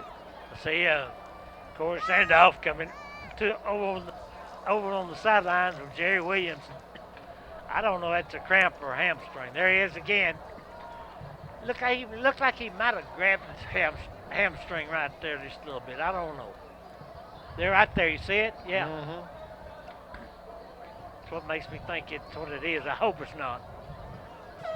At least I hope it's not serious. Too good a weapon. Well, it's definitely been a very offensive ball game. The Trojans now 48 offensive plays for 346 yards. Cleburne 460, I'll get it right, 476 yards on 46 carries. They got the air conditioner on in here? Yes, sir. I think they're hanging meat that's why somewhere you got behind a jacket us. on, right? Yes, that's why I brought it. Yeah, you see Jerry Williams working on the calf there, so that's not hamstring, is it? No, that's calf. That's a Charlie horse that they're looking at there. So maybe we'll see Sandoff later in the game.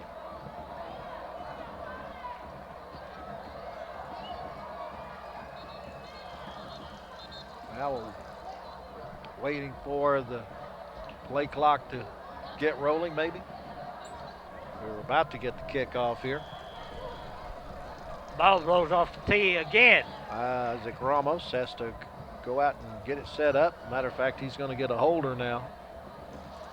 And Sebastian Evans is going to make sure that it stays on the tee. I never did like holding. I thought somebody was going to kick my hand. You and Charlie Brown. Lucy, take it away from you. Pop it up to the near side. A good job recovering it for the Cleburne Yellowjackets as Chumley gets on it. Got a flag. I think University was offside. I have to agree. That's in fact, I know they were offside. Yeah, they'll add 5 yards to it. They'll have pretty good field position about the 40. That's going to be the best field position of the night for Cleburne. We have offsides on the kicking team. 5 yards at the end of the run, first down. Well, Cleburne holding to a 12-point lead. I think we'll have a big dose of Cleo Chandler this series. I really do. Well, we've had several big doses of Cleo Chandler tonight. 24 carries for 155 yards and a couple of touchdowns. He's number 5 in white with Gunnar Hammond, the quarterback, giving it to him. How did Mitchell get there that quick? I don't know, but that University has made some adjustments at halftime because that play off left tackle worked very well in the first half. Looked like Chandler is slow to get up too, and he's limping off the field. Well, that's the first time we've seen any chink in the armor of Cleo Chandler. That'll get us a different running back in the game as Tyler Forsythe, a sophomore, now in the backfield behind Hammond. Hammond looks to throw the ball as completes it out to Naquin, and Naquin will only get a yard out of it. That play was blown up by the Trojans' Caleb Russell. Yeah, Caleb Russell did a good job of going to the football that time. So this brings up a 3rd and long. The E-Dog defense really needs to bow their neck right here, no doubt about it.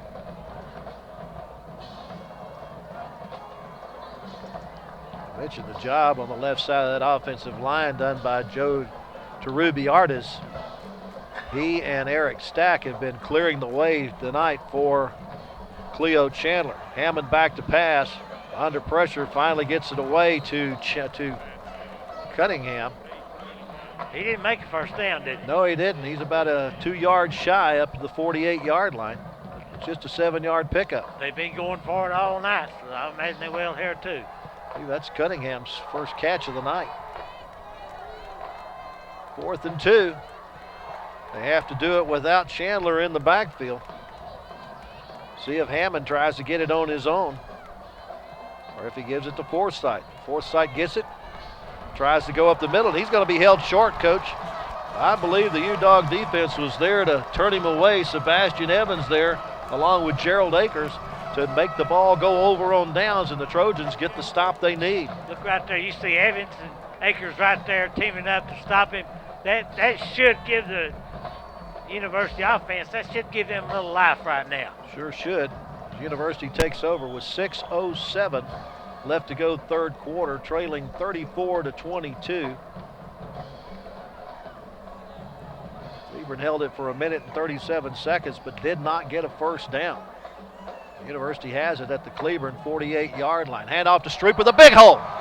He's down to the 35, the 30, stumbling, bumbling inside the 20-yard line. Somebody just got a hold of a shoestring to take him off his balance, but he was able to get it inside the 20 as he rambled down to the 17. Boy, he was bumbling and stumbling. Look at Stroupe right there. Boy, he couldn't quite keep his balance. Made good yards, so he's got to be close to that, what, is he getting close to 200 yards rushing? Yeah, that 31-yard pickup right there has him at 191 yards.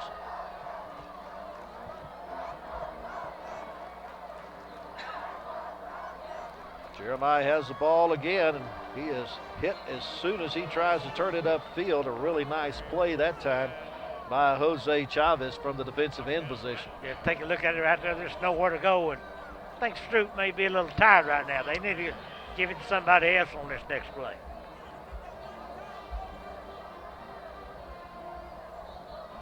Loss is back to the 20. So Sandoff is back in there, so that's good. That's good news. 2nd and 13 from the 20. Sandoff backed up like he was going to take a pass, but it just handed off to Stroupe, and Stroupe will lose a yard back to the 21. Nice tackle by Braxton Bailey that time for Cleburne. So it's 3rd and 14 from the Cleburne 21. Trojans need to take advantage of the defensive stop here.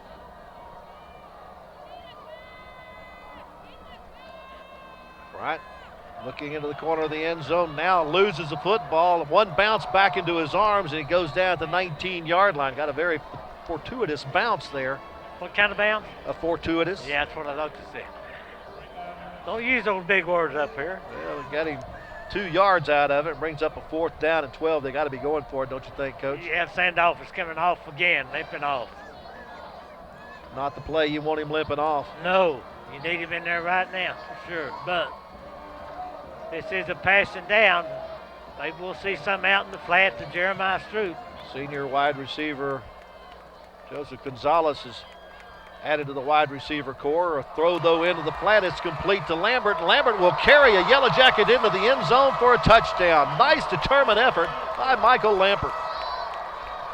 That's a nice throw by Bryant. Nice catch by Mike Lambert. You'll see it right here on your screen. Lambert just ran a little out pattern. He was wide open, and he did the rest on his own. He actually drug Brandon Gunn into the end zone. Trojans close the gap to 34-28 with the try for point to come. Try to get within 5 points again. They had the lead at one time back in the first quarter, but trailed since the second quarter. That point is good. So 3 minutes, 44 seconds left to go, third quarter, and our score is Cleburne 34 and University 29, thanks to this determined catch and run by Michael Lambert. Good concentration to bring it in, and a great job carrying Gunn into the end zone. They actually drug him for about 5 yards. They really did. That's a nice play for Lambert that time. Well, it's new life for the University Trojans right now. They stopped the Cleburne on 4 downs last time. We'll see what they can do this time. That drive went 48 yards in 5 plays and took 2 minutes and 23 seconds. And that has put some new juice in this homecoming crowd here at Waco ISD Stadium. They're still doing the chicken dance, I think. It's over with. They're rocking now.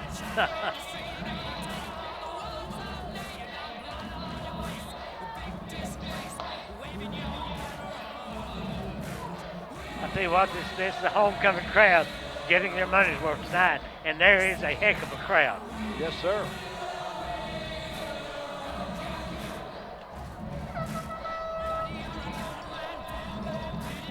Isaac Ramos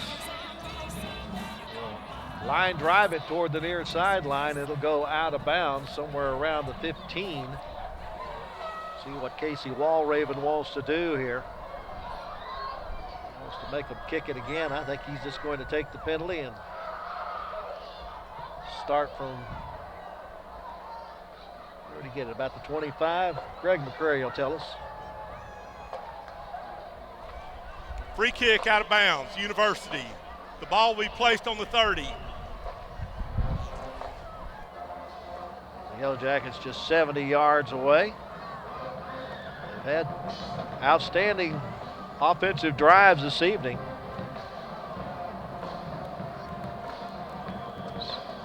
Yeah, the Trojan fans are fired up.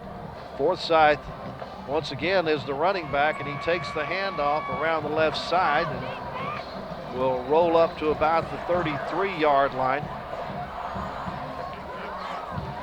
Forsyth is a good running back in his own right, but he is no Cleo Chandler. That's why he's operating behind Chandler in the depth chart. Pick up a 3, 2nd down and 7. Fake the handoff. Hammond keeps going around the left side, and he'll be undermined when he gets to the 34-yard line. Knocking him off his legs, Caleb Russell. University defense is playing very well right now, to be honest with you. And I see Corey Sandoff up on his feet, so maybe that's a good sign. Yeah, but we have another University Trojan down where the tackle was made.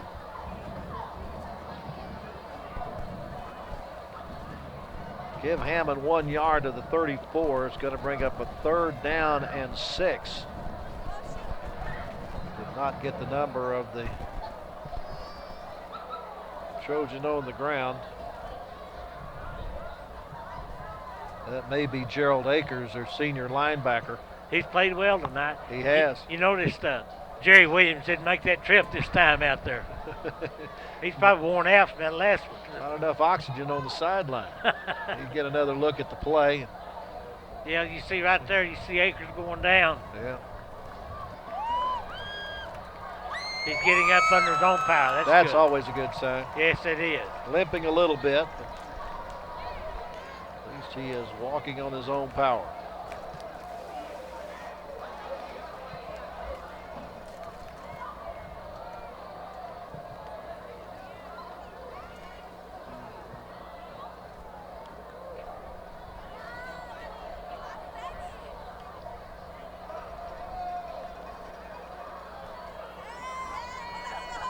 Sebastian Evans checks in at that linebacker spot for Akers.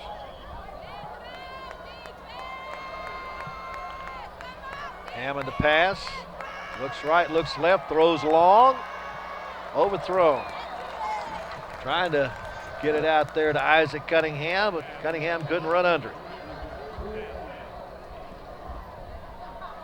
Well, once again, University Trojans going to have an opportunity to get the ball back with the win for nearly 3 minutes left in the 3rd quarter. 2:56 left in the 3rd quarter. This is going to be the first punt of the night for Cleburne. Sandoff, the man deep. The punter is Hammond, the quarterback. He does kick it away, a low liner toward his sideline on the far side. It's out of bounds somewhere between the 40 and the 50, and they're going to mark it at the 43-yard line in University's end of the field with 2:48 left to go. 3rd quarter, the University Trojans, for the first time in a long time, have a chance to recapture the lead. I'm looking for number 16. I see him. I couldn't see him at first. I saw that pink ribbon or whatever it is around his shoe. Trojans are 57 yards away.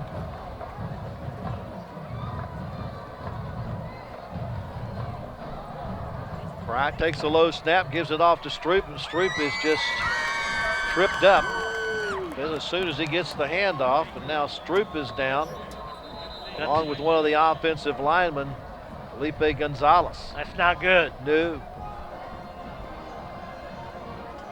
We have not seen JoJo Carpenter. He usually backs up Stroupe tonight. We may see him here, though. Stroupe comes limping off on one leg. So he sprained the ankle or what? It's hard to tell right looks there. like his tackle landed on him. Felipe Gonzalez landed right on top of him.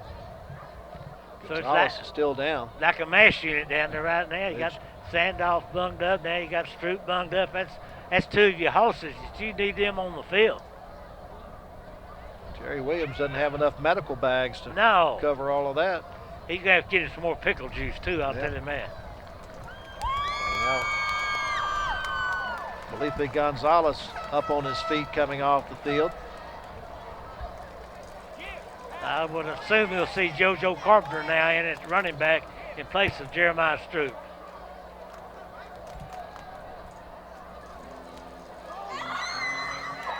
Yeah, Carpenter's on the field. And I still have not seen Jalen Marshall since he got injured early in the game. Vernon Gilmore, a senior, has taken over at the guard spot. Handoff goes to Carpenter, and Carpenter is stopped for a yard loss at 41. This should bring up a passing situation for University to keep your eye on Sandoff. He's the go-to guy.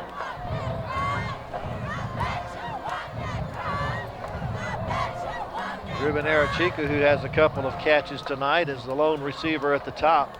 He's had one catch that I don't know how he held on the ball. I agree with you. Delvin Mason is an added blocker in the backfield. Bryant throws, and it's complete to Lambert across the midfield stripe and pretty close to the sticks, but not close enough. It's still a yard shy. They're going to have to go for it on 4th and 1 after that 11-yard pickup. Sandoff limping off again. He's hurting. He wants to be out there, but he just can't go right now. They're at the Cleburne 48. Now Stroupe's going back in the game. You can look for his number to be called on his stuff. It's 4th and short, I would imagine. Play clock is at 15 as they get I think maybe they're going to wait and call a timeout here, Coach. Yeah, because you don't want to get a penalty here. I'd call timeout, yeah. The University calls a timeout. They still have 1 minute, 3 seconds left to have the wind at the back. First timeout of the half. That's a pretty stiff breeze coming in about 15 to 20 miles per hour. Kind of a crosswind, not exactly straight behind their back. But if you're on the right hash mark and you throw to the left corner of the end zone, you might get a little help. Got our chicken dance winner of the night up on the scoreboard. She was good. She did it good. She's getting down right now, I'll tell you. She knows the chicken dance. That's why she won. Actually a chicken dancer. That little boy's fired up. I assume that's his mother. May not be. He's going to get some free chicken. Yeah. He's bouncing up and down, too. All right, a big 4th down play here for the University offense. They trail by 5 with 1 minute and 3 left to go in the 3rd quarter. Bryant on the rollout will throw, and it is complete for the first down to Delvin Mason on the far side at about the 35-yard line. I believe that's Mason's first catch of the night. That's a gutsy call to throw the football on 4th down, but it worked, and they set up shop, and they're in good shape right now. They mark it at the 36. That's a 12-yard pickup on that play. Trojans now passing 212 yards, 13 of 24 passing. Jacob Bryan has thrown the ball for the most part pretty well tonight. Certainly has. Handoff goes to Jeremiah Stroupe. He gets it across the 35 to the 34 for a couple of yards. Looks like he's limping just a little bit, very slightly though. I'd be limping too if I carried the ball 25 times for 189 yards. So JoJo Carpenter's going in, but Stroupe is also staying in. And I don't see Sandoff. He's not back out there yet. Jalen Delgado, the junior wide receiver, the lone receiver to the right. Handoff, though, goes to Jeremiah. He's down to the 30-yard line. Another 4 yards. I guarantee he's over 200 yards now for sure, I would think.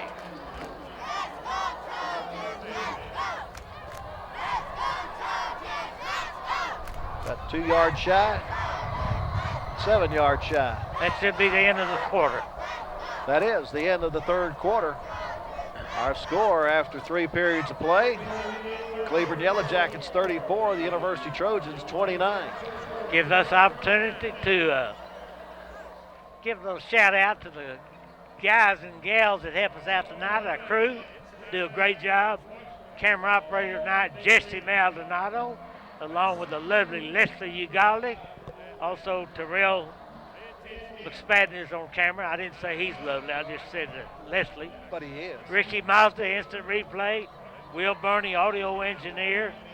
Of course, Tank on the stats, London Ridge, and our director tonight, Justin Sanchez, and the executive producer, as always, Jesse Patel. Thank you, guys and gals. Appreciate your superb job. They got those new cameras this year. They don't have any cable. Yeah, that's nice to not have to drag cables around. No, that's cool. Everything's gone wireless. Boy, did you see that mum they just showed? I bet it cost $200. I'm not lying to you. Is that a mum? A mum. That's a mum. Wow. One of them's got lights in it. Here we go. First play of the fourth quarter from the 30-yard line. Facing a third down and about 4. Handoff goes to Stroupe, and he is hit as he gets back to the line of scrimmage. Not a whole lot of room over the left side there for Stroupe. I tell you what, Braxton Bailey has played an outstanding game for Cleburne. I bet we've called his name many, many times. And last time they had a 4th and 5 or 6, they threw a pass. So we'll see what the brain trust has decided to do here. Well, they've converted about 3 fourth downs tonight. Facing another one here. They are going to pass it. But Bryant's going to be sacked all the way back to the 39-yard line. Nico Heramides with the sack to turn the ball over on downs. That was a big play for the Cleburne Yellowjackets that time, and you see Jacob just couldn't find anybody, and his protection broke down, and the rest is history. 11 minutes, 20 seconds left in the game. The Trojans missed a golden opportunity to recapture a lead that they had early in the first quarter. But now with 11:20 left in the game, Cleburne with the ball at their own 38-yard line. Handoff goes to Forsythe. His forward progress stopped somewhere around the 44-yard line. Once again, Quavion Mitchell, I don't know how many tackles he's been on tonight, but a bunch of them. Remember, he's a pretty good hoops player, too, what I understand. Yes, he is. Brings up a 2nd down and 6. From the 44. Dave Forsythe's the final running back, but he's nowhere close to Cleo Chandler. I think that's pretty evident right now. Chandler out of the game now after 25 carries for 155 yards and a TD. 3rd and about 4.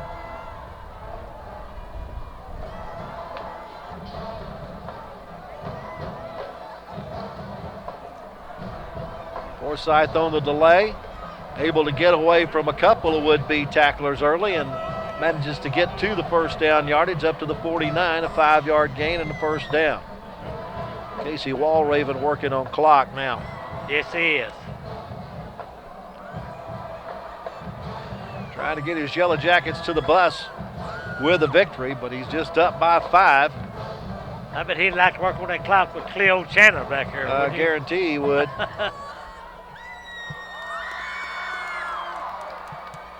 Forsythe is met about the time he gets the handoff. Great job by University Trojans up front on the defensive side of the ball. That might be Roel Zapata, and along with, looked like Felipe Gonzalez. They met him at the pass that time. They certainly did. Maybe a yard loss in the play, 2nd and 11. This should be a passing down, should be.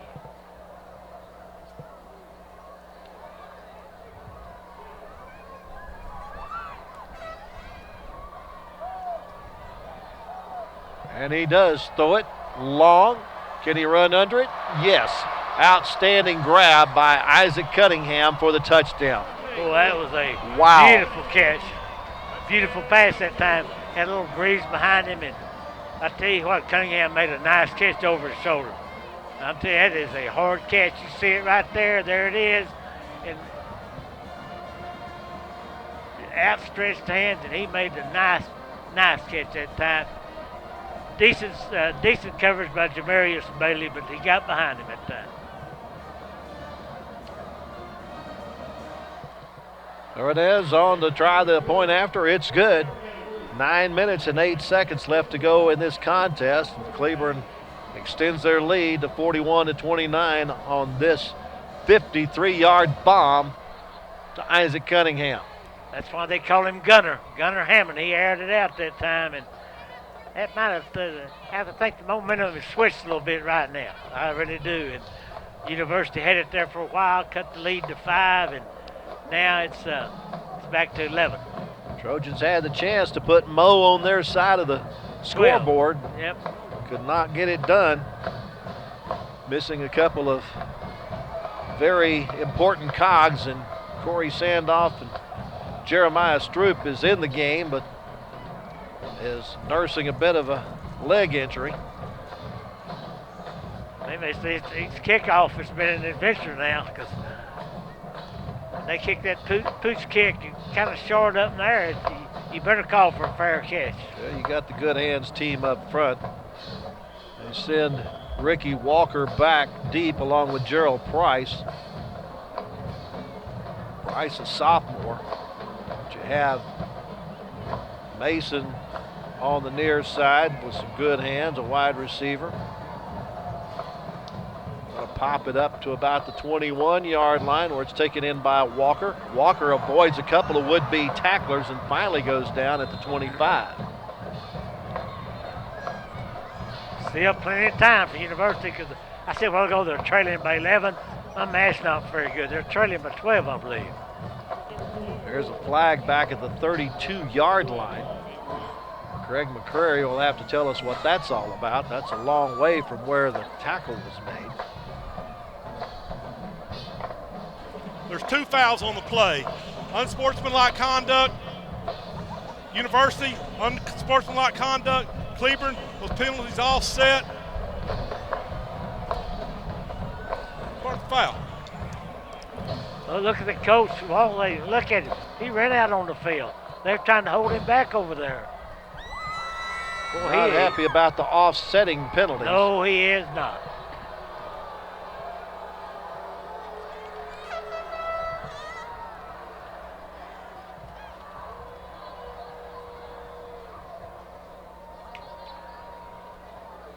They got to put the ball at the 25 is where it should be. Huh. Maybe that's what he wanted, to make sure that they put the ball at the right spot. I don't know, but he was certainly out near the hash marks, wasn't he? Yes. Jacob Bryant on the roll, looking to pass, throws underneath. It is complete to Jalen Delgado. First catch for Delgado tonight. Maybe even be his first catch of the year. Pretty good strike there. Jeremiah Stroupe, he's limping just ever so slightly, and Sandoff is not even in the game right now. Picked up 9 yards on that play, brings up 2nd down and 1. Handoff goes to Stroupe. He's got a big hole up the middle and gets it out to the 43-yard line. That put him over 200 yards. Yeah, another 9 yards on that one, and yes, that puts him over 200 yards. Give a little credit to that offensive line, too. Any running back will tell you he's as good as that offensive line. They're opening up some big holes.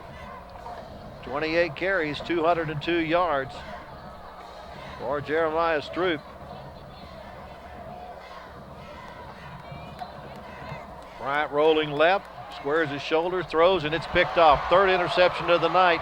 Going the other way with it is Isaac Cunningham, playing on both sides of the ball. And Cunningham runs it down inside the 20-yard line. That's a pass that he just overshot his receiver. Yep. Well, we got a flag on the play, too. We'll see what happens on that. Number 76, University, holding. First down. Penalty is declined. Yep. Well, if Cleburne gets a touchdown here, it's going to be a tall mountain to climb for the Trojans.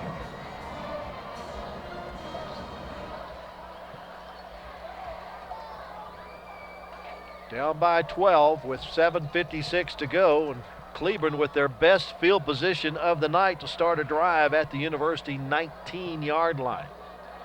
See if Casey Walraven tries to see if his reserves are ready to go, but he looks like he's got his first team out there. Margarita Rojas, the center, Jace Lowe and Pratik Patel, the guards. Handed off to Forsyth, who's in the game, replacing the injured Cleo Chandler. Gets it up to the 15-yard line for 4 yards.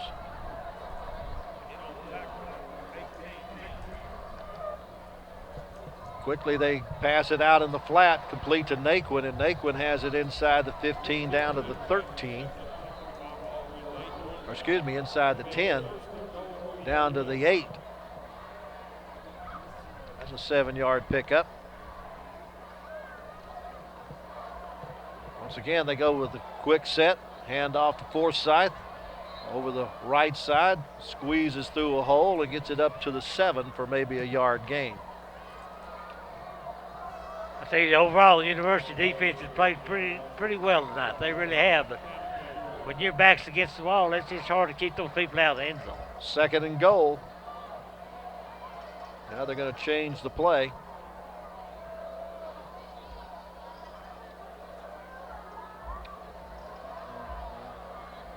Forsyth will move to the right side of his quarterback.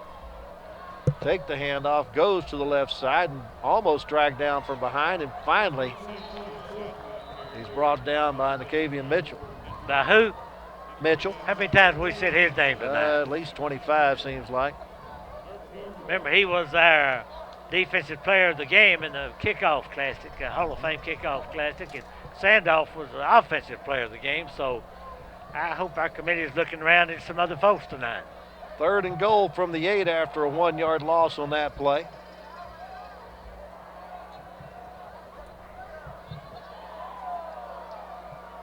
They've certainly like to go left with their running plays, and looks like they're setting up to do that again here. This one's going to go a little bit to the right, and Mitchell's there to plug that hole and bring up a 4th and goal. No gain. Mitchell had a little help at time from Gerald Akers, who has had a really good football game. Certainly has. Glad to see him back on the field after coming to the sideline with an injury earlier. Looks like we're going to get a field goal attempt here from Anthony Torres. He is a freshman kicker. It'll be a 25-yard attempt.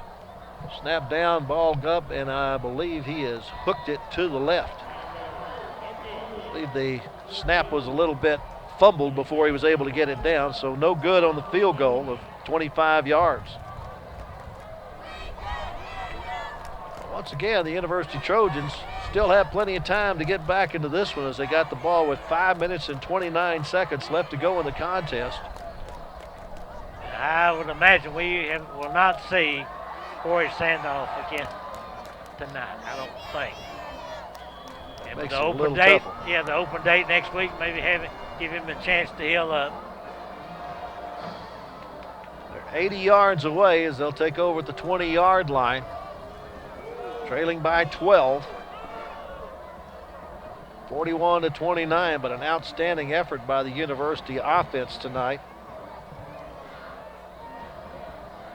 They rolled up 432 yards on 63 offensive plays. Handoff goes to JoJo. Carpenter only able to get back to the line of scrimmage. I bet Stroupe gets back in there pretty quick if he's physically able. There's a good look. Is that Corey Sandoff? I believe it is. Yeah, most likely. That's not a good sign. He's got his shoulder pads off. Got a towel over his head. He'll be ready for another day. Bryant to pass. Complete on a nice sliding catch on the far side by Ruben Arachica. You know, he's made several good catches. He made one that I won't forget because he got his bell rung and he still hung on to it. Picks up a first down. Out to the 38-yard line. Gain of 18 on that play.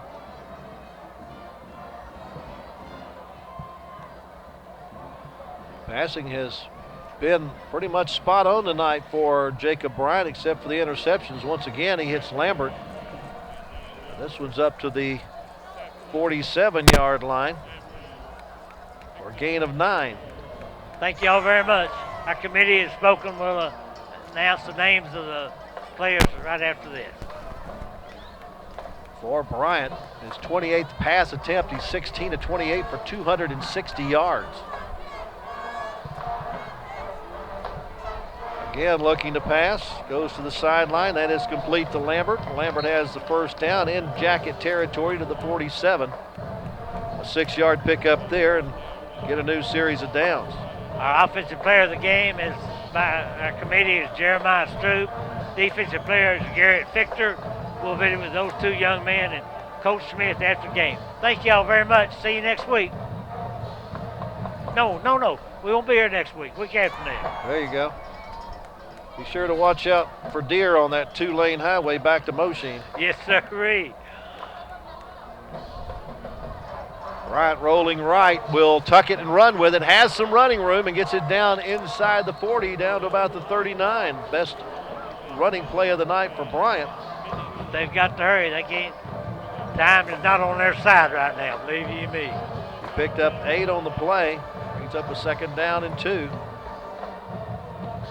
Bryant's 7th carry of the night now. He's still in negative figures, though, at minus 6 yards because of several losses tonight.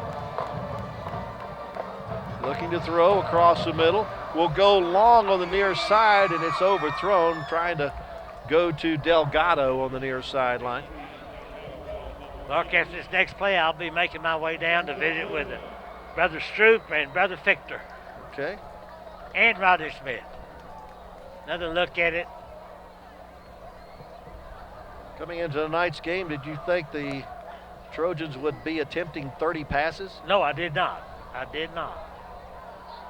3rd down and 8 at the 39. Bryant just on the keeper. No, that's not Bryant. Yeah, it is Bryant. Excuse me. And he'll get it up to the 33-yard line.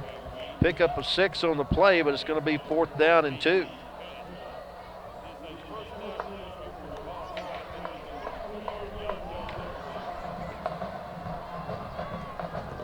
So a big play here, another 4th down conversion attempt for the Trojans. Oh, they give them the first down at the 33. Excuse me. So it's a new series of downs. 1st and 10. Bryant looking to pass, throws to the near side, complete to Delgado, and he's out of bounds at the 21-yard line.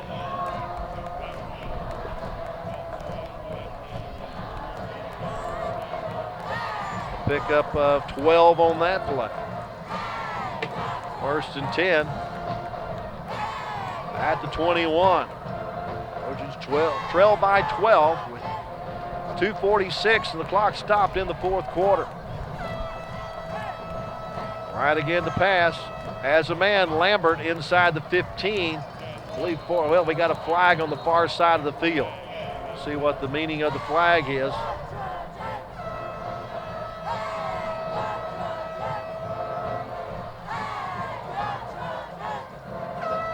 Looks like it's going to go against the Trojans. Holding, number 36, University.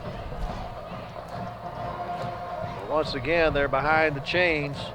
Back to the 31-yard line on the holding penalty. 10-yard penalty, repeat first down. I believe that's the 9th penalty of the night for the Trojans for 90 yards. Starting to add up now. They move it back to the 26-yard line. Looking for an open man. He throws it into coverage. Outstanding job by Arachica to even stand in there when he had 3 men covering him. But unable to come up with the catch. 2nd down and 15 is what they say, and the ball's at the 26.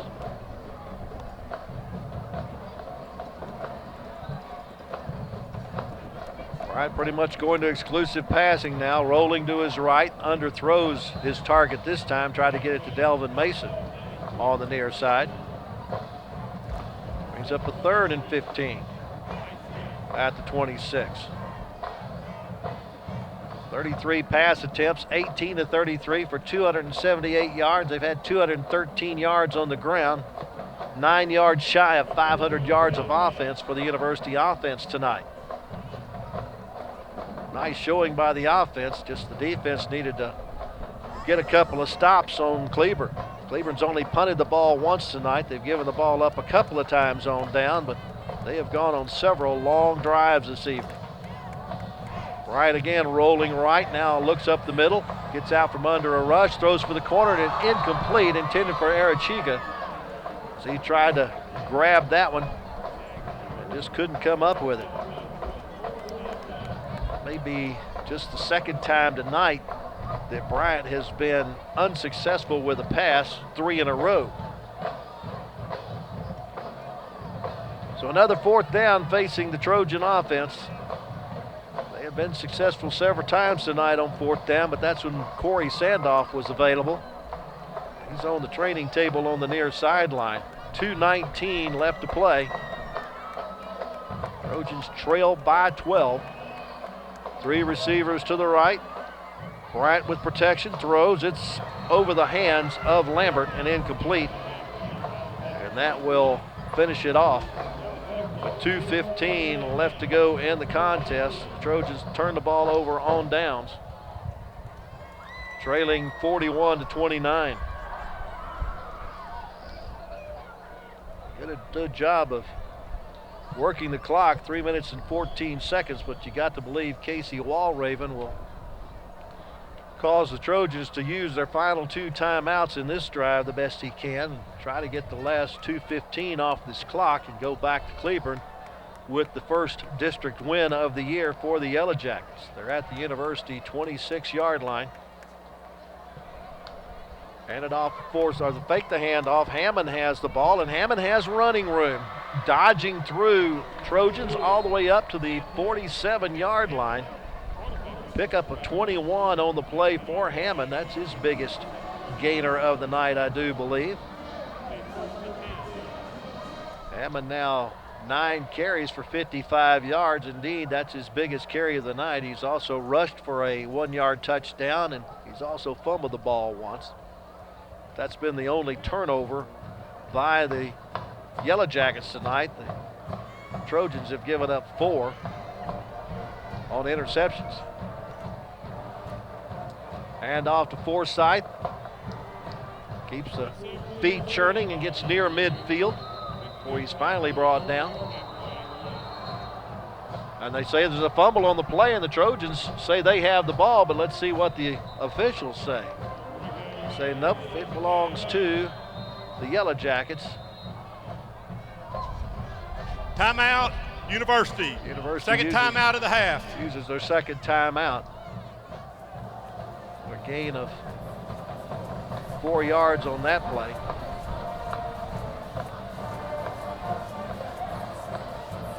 Actually 3 yards on that play by Forsythe. Brings up second down and 7 at midfield.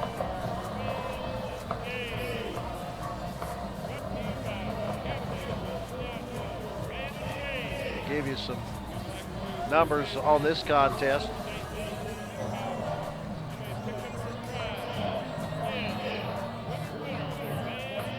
Trojans have run 75 total plays for 491 yards, 65 plays for Cleburne for 587 yards. Your leading rusher in the game is Jeremiah Stroupe, 202 yards on 28 carries. Cleo Chandler for Cleburne left the game sometime in the third quarter with 155 yards on 25 carries. It's been taken over by Tyler Forsythe, who just has 21 yards on 11 carries. Gunnar Hammond, Gunnar Hammond is 15 of 20 passing for 356 yards through the air. Just a very offensive night for both clubs here at Waco ISD Stadium. We have 91 seconds left to go in the game. Forsythe takes the handoff from Hammond and buries his head forward into Trojan territory down to the 47-yard line. Picked up another 3 yards. Timeout, University. Third and final timeout of the half. The Trojans utilize their final timeout. appears the Trojans will go to 2-2 on the year now, 0-2 in district play. Cleburne Yellowjackets will improve to 3-0 as they pick up their first district win after getting the open date to start district play last week.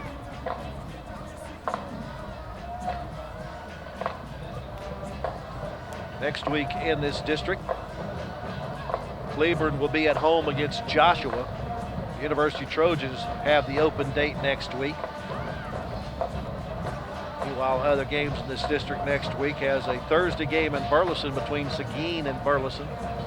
Aledo will be at Everman, and Midlothian will be hosting Burleson Centennial. That's next week's schedule here in District 5A Division 2. Cleburne needs one more first down to try to run out the clock. Flag thrown False start. before this one gets started.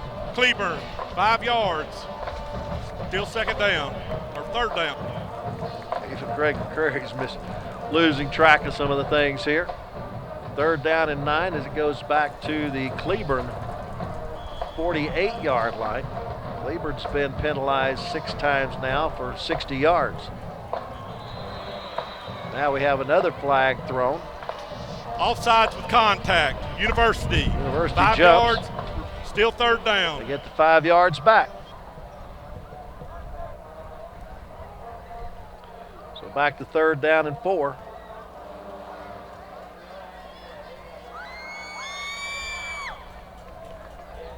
And back in University's end of the field at the 47.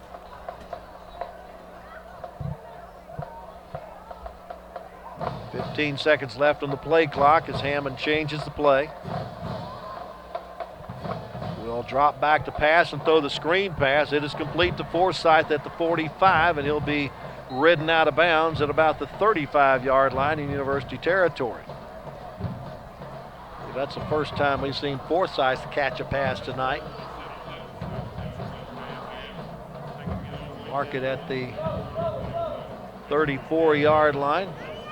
Pick up a 13 on the play, and pretty much that's all the first downs that the Cleburne Yellowjackets are going to need as they can run out the clock now. Just need to get the game clock started. We got 78 seconds, and sure enough, Hammond will take a knee.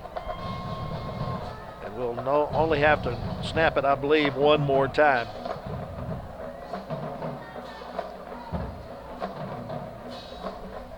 Hammond gets a 4-yard loss, but he'll take that as long as it's in victory formation.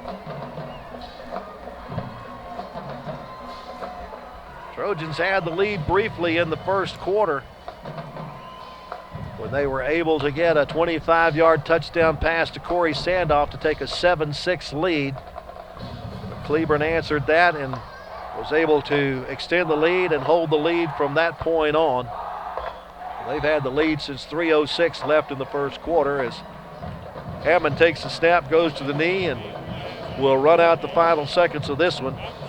As once again, the University Trojans go to 2-2 on the season, 0-2 to start district play. The Cleburne Yellowjackets now 3-0 on the year, and they get their first district win of this 2019 campaign. Our final score is Cleburne 41 and University 29. Stay tuned. Our post-game interviews coming up in a moment here on Waco ISD TV. Back at Waco ISD Stadium, where the University Trojans have lost a tough district game tonight to Cleburne. Our defensive player of the game is Garrett Fichter. Our offensive player will be Jeremiah Stroupe. First, we're going to talk to Garrett. And you guys came so close tonight. I thought you were going to pull it out, didn't you? Yes, sir, I did. I think it was a very well-fought game, and I thought we were going to pull it out, but we came up short, and next week's another week, so we can just build from this. Okay, I've got to ask you. You know this is coming. How'd you get the nickname White Chocolate? My coach right there, Rodney Smith, he gave it to me the first day I came here. He said I'm white, but I play like a black boy. Yes, sir. Do you like playing linebacker? Yes, sir, I love it. I love hitting people. I love leading our team and helping everybody out as the best way I can. Of course, you guys got an open date next week. Give you a chance to heal some of the wounds and get ready for a tough district slate. I mean, you guys got a tough road to hoe, but yes, sir. you still got a chance. Yes, sir, we do. And we're just going to build from this game, and hopefully we win the next game. Who do we play? We play Seguin, right? Yeah. Joshua. We should come out victorious in that game. All right, White Chocolate, have a good one. Thank you, sir. Let's visit with Jeremiah Stroupe now. Young man got bunged up a little bit. Both his ankles hurt tonight, but over 200 yards rushing. Yes, sir. How many times you carry the football? Do you have any idea? Probably about 20 times, 20 times or more. That's what I feel like. Yeah, any running back will tell you, you're as good as your offensive line. Give a little credit to those guys. You had some pretty good holes to run through. Oh, yeah, so they did a great job tonight. They opened up holes that I've seen.